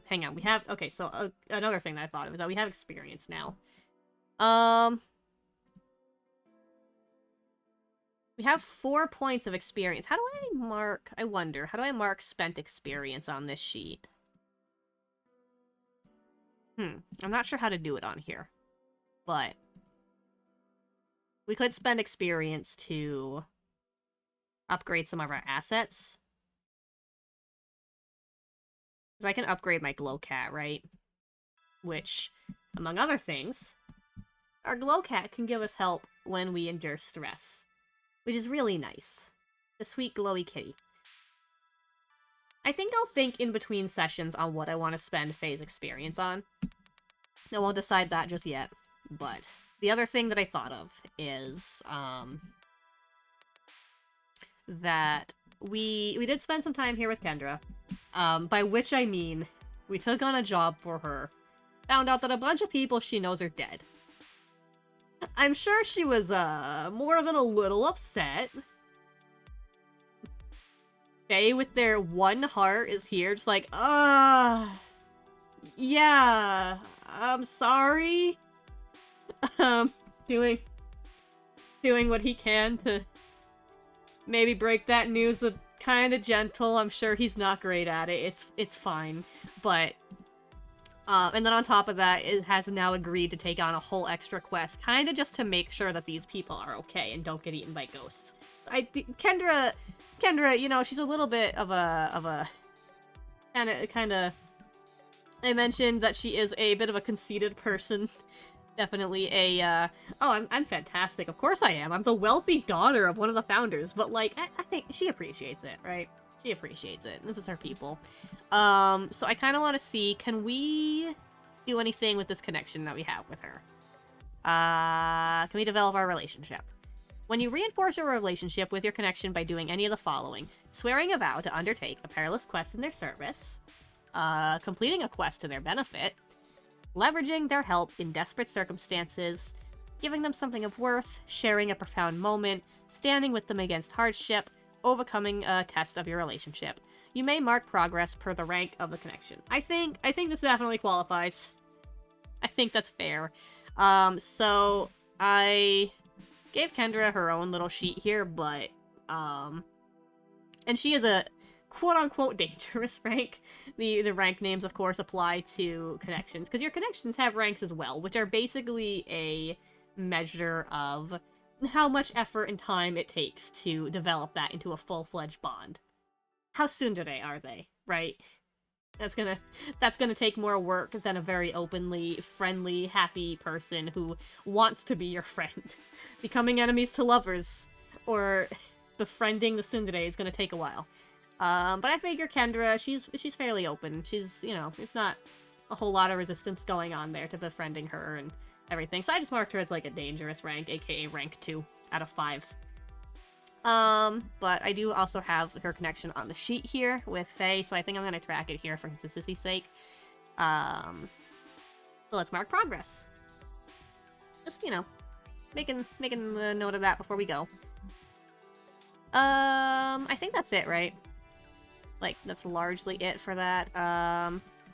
May mark progress per rank of the connection. If you already share a bond, we do not. Do not mark progress. Oh, you get to add stuff. Nice. Okay, so that's only the rest. That's only relevant if we have a bond with her, which we don't. We only have a connection. So I think we are good to keep going. We are good to travel. We're heading on our way to Kashiba. So ship is repaired. Fall of Icarus is all taken care of, ready to go. We are leaving Tyrannus behind for the moment. We are gonna travel. I think, now, so this line here that's marked on my map is a, what was it called? Not a pathway. Is it a pathway? Basically, it is a charted route from one settlement to the other. What was it called? I want to know what it was called now. Corridors? Well, okay, whatever it was called. We Passage. It's a passage. So, yeah, I got to mark 2 passages for the Ebon Maze sector since it's out in the Outlands. So I figured most likely Sigil and Koshiba would be connected, because Sigil, they're doing a lot of work with spaceships, I'm sure, starships rather, I'm sure Koshiba has use for that. I'm sure they have communications up every now and again, not like major, but the pathway's been charted. They have need to go to each other every now and then, mostly Sigil to Koshiba. And then from Koshiba, there is a marked passageway to a totally different sector that we don't know what that is yet. But and then Astra's out here being fucking weirdos orbiting a black hole. But anyway, so what I wanted to bring up there is just that the basically we're going to be making a different move since we're traveling along a marked passage. Instead of an expedition where we're actually, you know, exploring, we are setting a course. Now, just one moment real quick. I just gotta fix something. It'll just be one moment.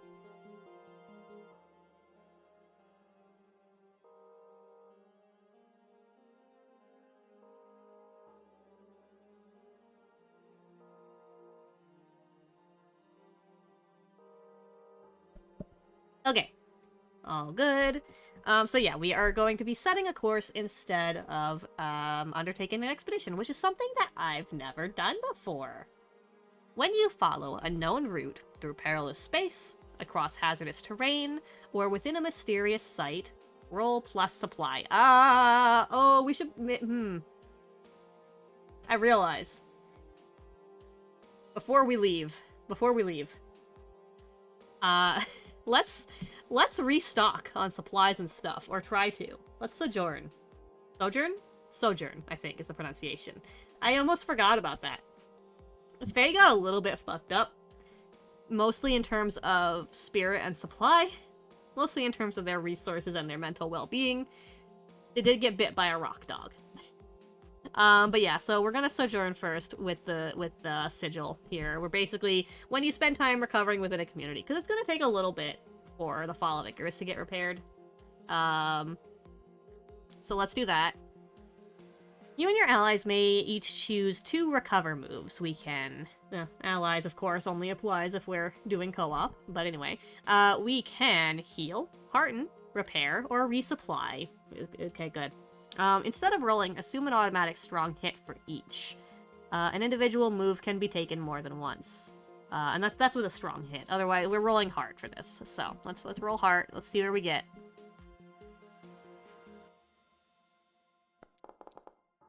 I don't know.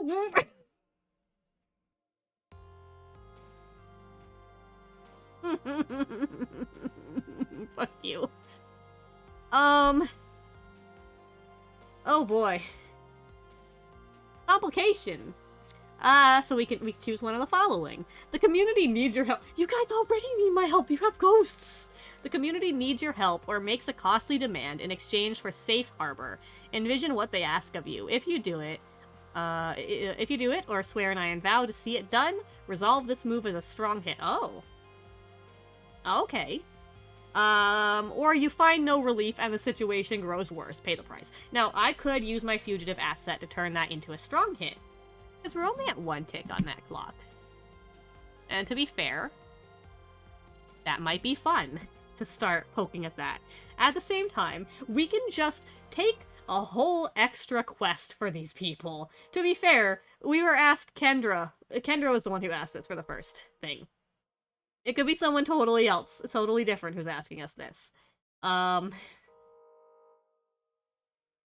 Here's the thing. I mentioned before that I rolled for settlement trouble and that there's apparently feuding factions in Sigil. Do I know what feuding factions have we got? Can I roll? Can I roll some ideas? Factions. Oh. Type? Yeah, let's roll for a type first. So, there's at least 2, right? Dominion. Governing power. Oh. Versus... a different governing power. Oh, shit. couldn't get a guild or something. Two governing powers. What are they? They're both vying for power over Sigil. We just established that Sigil has a tolerant authority. Is there, like, another... Okay, so is it that, like, the current government of Sigil, whatever form of like, organization they have, is there someone that's trying to overthrow them? Sigil. Okay, I'm trying to think if they're... Hang on. So, first off, I'm trying to figure out what type of... What can I even roll on this table? Dominion, Guild, or Fringe Group. Okay. The two governing powers in Sigil. Or Sigil and a governing power coming in from elsewhere. Ooh. Astra. Astra has an oppressive authority. Okay. Something's going down between the government of Sigil and Astra. I'm gonna be real. I'm kind of getting creepy vibes from Astra. It's probably just because they have a population of, like, 10 people and they're orbiting a black hole. So that might be a little bit biased. But, listen, you tell me that they have an oppressive authority, and they're working towards pacifism in some way or another. I don't know. Something about that combination and the black hole, I'm a little bit creeped out. I'm a little creeped out. I don't 100%... Faye definitely doesn't trust Astra, I think. I think he knows something about Astra. Something's going on there. So anyway, apparently they are at odds with Sigil about something. Is it even that serious, though? Like, when I see feuding factions, I'm like, ah, are they at war or something? But, like, they could just be disputing over how to resolve something. Like, they have a territory dispute over a comet field that has resources. What's going on with them? What's going on with them? Can I roll on any other tables here that are of use? Oh, Dominion. Yeah, there's a Dominion table. So number 1. History? So, like, oh. As in, like, what kind of artistry, commerce, conquest, history, mysticism, pacifism. Okay, yeah, so, like, leadership based on having been here. I think that's simple enough. We established that Kendra here, Kendra Khosla is her full name. The Khosla family is one of the founding families of Sigil. They are rather wealthy, mostly due to material imports. Oh yeah, actually, I said that it's mostly Sigil going to Koshiba, but there actually are probably some imports going on between the two. I think Sigil does have access to resources, both minerals from the planet, I do think it's mostly minerals from the planet, actually, because they have been here for a while, and they kind of know how to get around this planet. Most other people outside of their settlement are like, you can't see anything on there. It's fog all over. So they're pretty well adapted to... They have the technology and the resources to do a lot of, like, mining and stuff on Tyrannus. They might also have access to some asteroid belts in the area that gives them resources, possibly other things. So the long-reigning families are definitely in power. It's kind of a they're kind of the, what's the word I'm looking for? The heads of the families are kind of the ones who make a lot of the governing choices here. Meanwhile, over in Astra, I do want to roll just to see what I get, but I kind of have a thought. They are also a Dominion, though. Industry. Do I like that? No, I think Astra is... I mean, they could be doing something industrial over there with a black hole. I think it's something faith-based. I think that their governing body is a church, which, I mean, like I said, their population is like 10 people. It's probably more than that. It's probably more like 20. It's small. Their population is few. I'm pretty sure it's smaller than dozens. I think their governing body is a church that Do they even worship the Triumvirate? We established in Session 0 that there are 3 dominant faiths. They haven't fleshed out the deities of, or like what the faiths are, but they are collectively referred to as the Triumvirate. Does Astra even follow the Triumvirate? I think not. I think if anything, some people in Sigil might. It's not a strict religious practice. It's kind of just a general, like, yeah, this is, like, the Triumvirate's teachings have come over here. That's what we follow. We're a little bit iffy on those people over there that station themselves orbiting a black hole. And I think might worship it. They might be worshipping the black hole. Or a cosmic entity that has something to do with the black hole. That is their sun. Moon's Haunted remains relevant, I think. I think something's up there. So anyway, I think Astra has, like, been sending envoys over to Sigil. Or at least communications. I don't think communications are all that easy, if I recall correctly from what we established here. So yeah, they're sending envoys over to Sigil, basically trying to... They're trying to kind of get Sigil to agree to a sort of truce. Because in the past, I think that there have been some conflicts between the two for resources from asteroid belts and the like out here in between the two. There has been some conflict about that, territory disputes, sorta, kinda.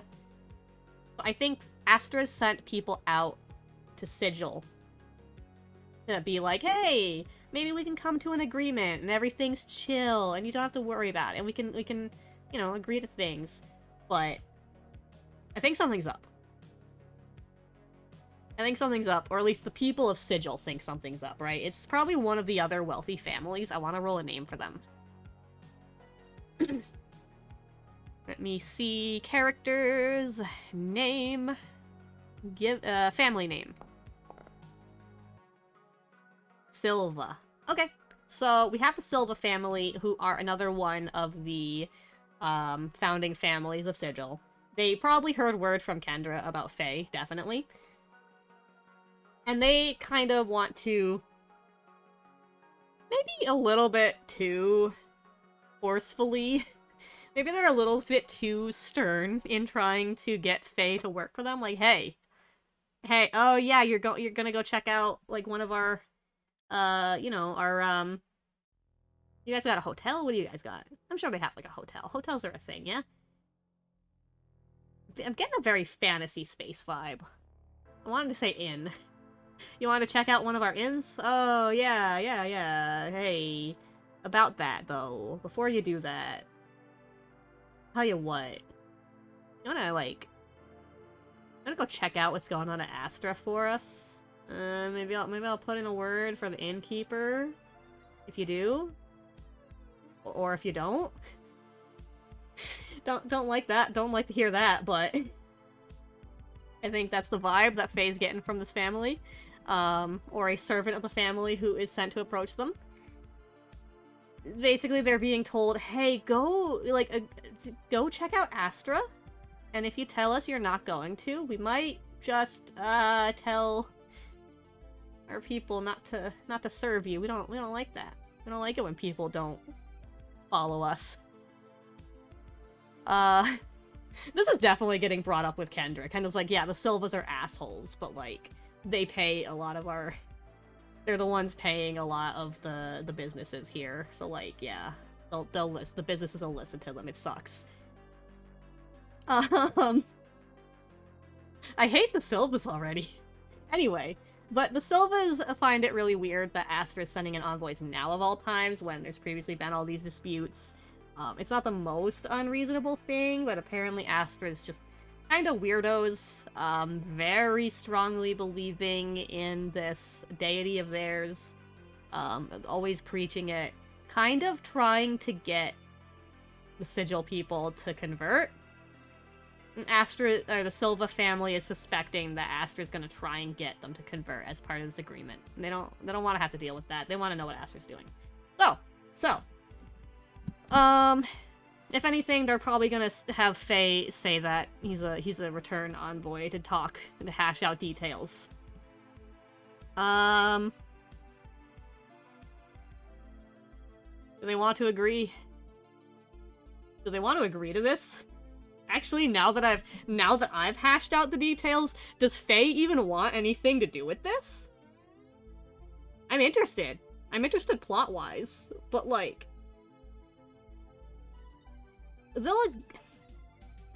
I want to have them agree to it, right, as a vow, just because I'm curious of where this goes, and I feel like they want to get the family off their back, but to go outright and to swear a vow on it means that they have to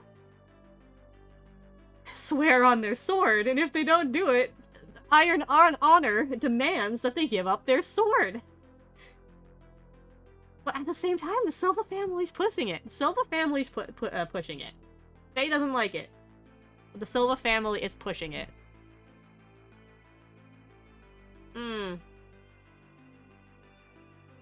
Or I could just give up on the resources and not get the resources, right? And I could just let that go.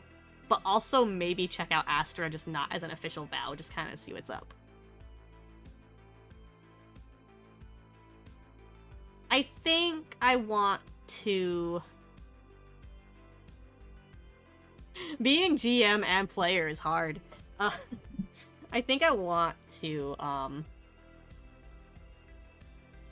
didn't swear a vow yet for the other thing. I didn't even do a vow yet for the other thing. No, wait, I did. I just didn't mark it. I got a weak hit. Right, okay. I hate you, Silva family. You're making me think. You suck. You guys suck. What's the issue here? If I don't, then I don't get to do... Oh, and I get a complication! How much sway do the Silva family have? They might have more sway than a Khosla family in that case, if Kendra's not just like, yeah, I'll vouch for you at the inn. Oh, the Silvas might actually be more of a big shot than Kendra tried to lead Faye to believe. She might have just been like, oh yeah, no, my family's a big deal here, totally. And then it turns out actually they're like on the lower rankings with the families that are actually founding of Sigil. So, yeah, I guess Faye's gonna agree to it. Because they need to get supplies. They need to get supplies. And they won't be able to do anything here in Sigil with the family, with the Silva family, like... basically, just banning service to them. Okay, you assholes. We'll do it. You suck. Oh, there's a rumors table. That's a thing I'll have to remember. Where's my moves? West, swear an iron vow to these assholes. And then I'll have to go mark the other one. Get a weak hit. You're determined. Gain request more questions and answers. Take +1 momentum. Envision a path for do to find forward. So at the very least, I think the issue is less that we have more questions than answers, because like to start with, it's just go to Astra. Promise that we don't want to. Faye's gonna put it off. Faye's agreeing, but they are gonna put it off. Fuck these guys. Okay, so we will make a note that that was a weak hit, and we will mark that vow as well as my other one. Swear an iron vow was a weak hit to find a soul binder to help Sigil with the ghost problem. I think that's... is that formidable? Yeah, that's formidable. I don't... Like, extreme is way too much, but I think that is formidable. And then...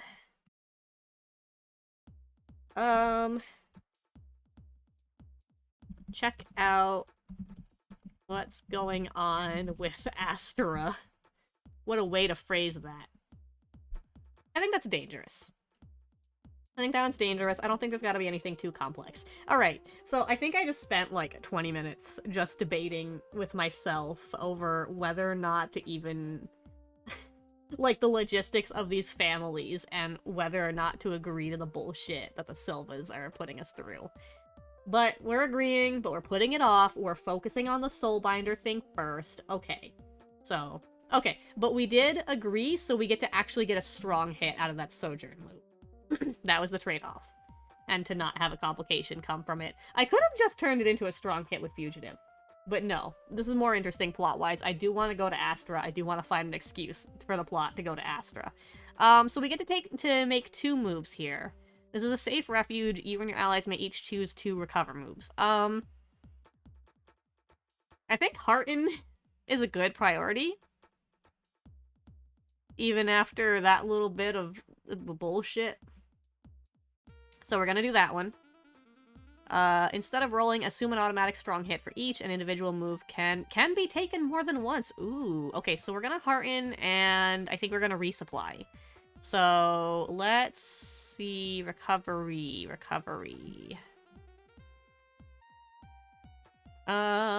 Adventure, quest, connection, exploration, combat, suffer, recover. Oh, I'm in the recovery section. Hearten. We get an automatic strong hit. So, you find companionship, I have a glow cat, or comfort, and your spirit is strengthened. If you are shaken, clear the impact and take +1 spirit. Otherwise, take +2 spirit. If you make this move as you sojourn, take +1 more. Jeez, hell yeah. Well, good to know that I can get up to a +3 out of that, potentially. And then aside from that, we are also, I said we're gonna resupply. On a strong hit, choose 1. If you are unprepared, clear the impact and take +1, otherwise take +2. If you are in need of a specific item or resource that can be reasonably obtained, you acquire it and take +1 momentum. Interesting. I don't think we need anything specific right now. Yeah, I think we're okay. I think we are giving back. Would Kendra let us keep that? Is Kendra letting us keep the goggles? And I imagine the goggles aren't that big of a deal. The hover bike, though. I think that might be a bit more of a rental. I think the hover bike's going back. I'm sorry, hover bike. We're gonna get our own hover bike eventually, I think. I would like to. Kendra is asking for that back. Damn it, Kendra. Okay. Resupply. On a weak hit, or a strong hit, we get +2 supply. Alright. Don't need anything specific. I could have asked for our own hover bike, actually, and taken the +1 momentum, but I think we're gonna be on a long journey, I think. We're gonna need the supply. We'll get a hover bike at Koshiba, maybe. Wait, that's a water planet! We're not gonna get a hover bike at the water planet? Maybe you can hover on water. Oh well, anyway. Let's start on our way. It is almost 1 AM at my time. But I want to at least make... at the same time, this is kind of a good place to leave off, I think. I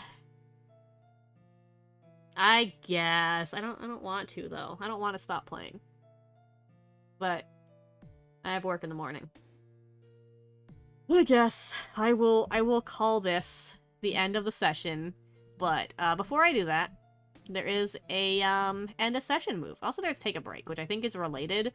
When you resolve a progress move or complete an intense scenario, take a few deep breaths and take some time to attend to the needs of your body. Reflect on what just happened and how it made you feel. Choose one. Move on, continue the session, or stop for now, end a session. When you end a significant session or chapter of play, reflect on the events of the game and identify any missed opportunities to mark progress. Ooh. I will do that between sessions. I don't think there's anything else to mark progress on, though. If you strengthened your ties to a connection, develop your relationship, I did that already. If you moved forward on a quest, reach a milestone. We finished a quest and started 2 new ones, one of which was kind of forced upon us by some assholes that I hate. Anyway. If there is a quest, connection, or other situation you would like to give focus in your next session, make note of it and take +1 momentum. Yes, I will. And I would like to make a note to follow up with why did that become an epic? Oh shit, or extreme rather. That was supposed to be formidable. That shouldn't have been jumped up at all. Oh, I must have clicked on it by accident. Anyway. So yeah, next session, I definitely want to focus on the Soulbinder thing, or attempt to focus on it, and get immediately sidetracked. But I think that's going to do.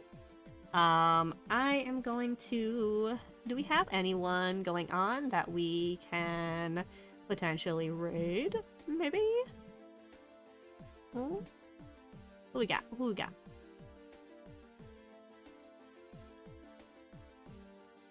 Oh, I think I might have a channel up at the ready. Are they still going? It seems like it. I think I need to reload that page, though. I just want to make sure everything's all good here.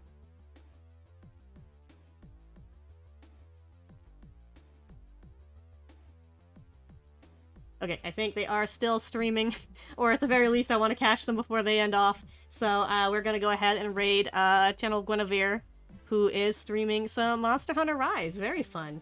Anyway, thank you everybody for coming. I want to get another session in soon. This is fun. I want to go to Koshiba. I want to see what's going on at Koshiba. Anyway, we are gonna do a quick little raid. My whole thing is my entire Twitch is breaking, so hopefully this will work well. There we go. Okay. Have a good night, everybody. I have to go sleep and be responsible because I have work. Good night.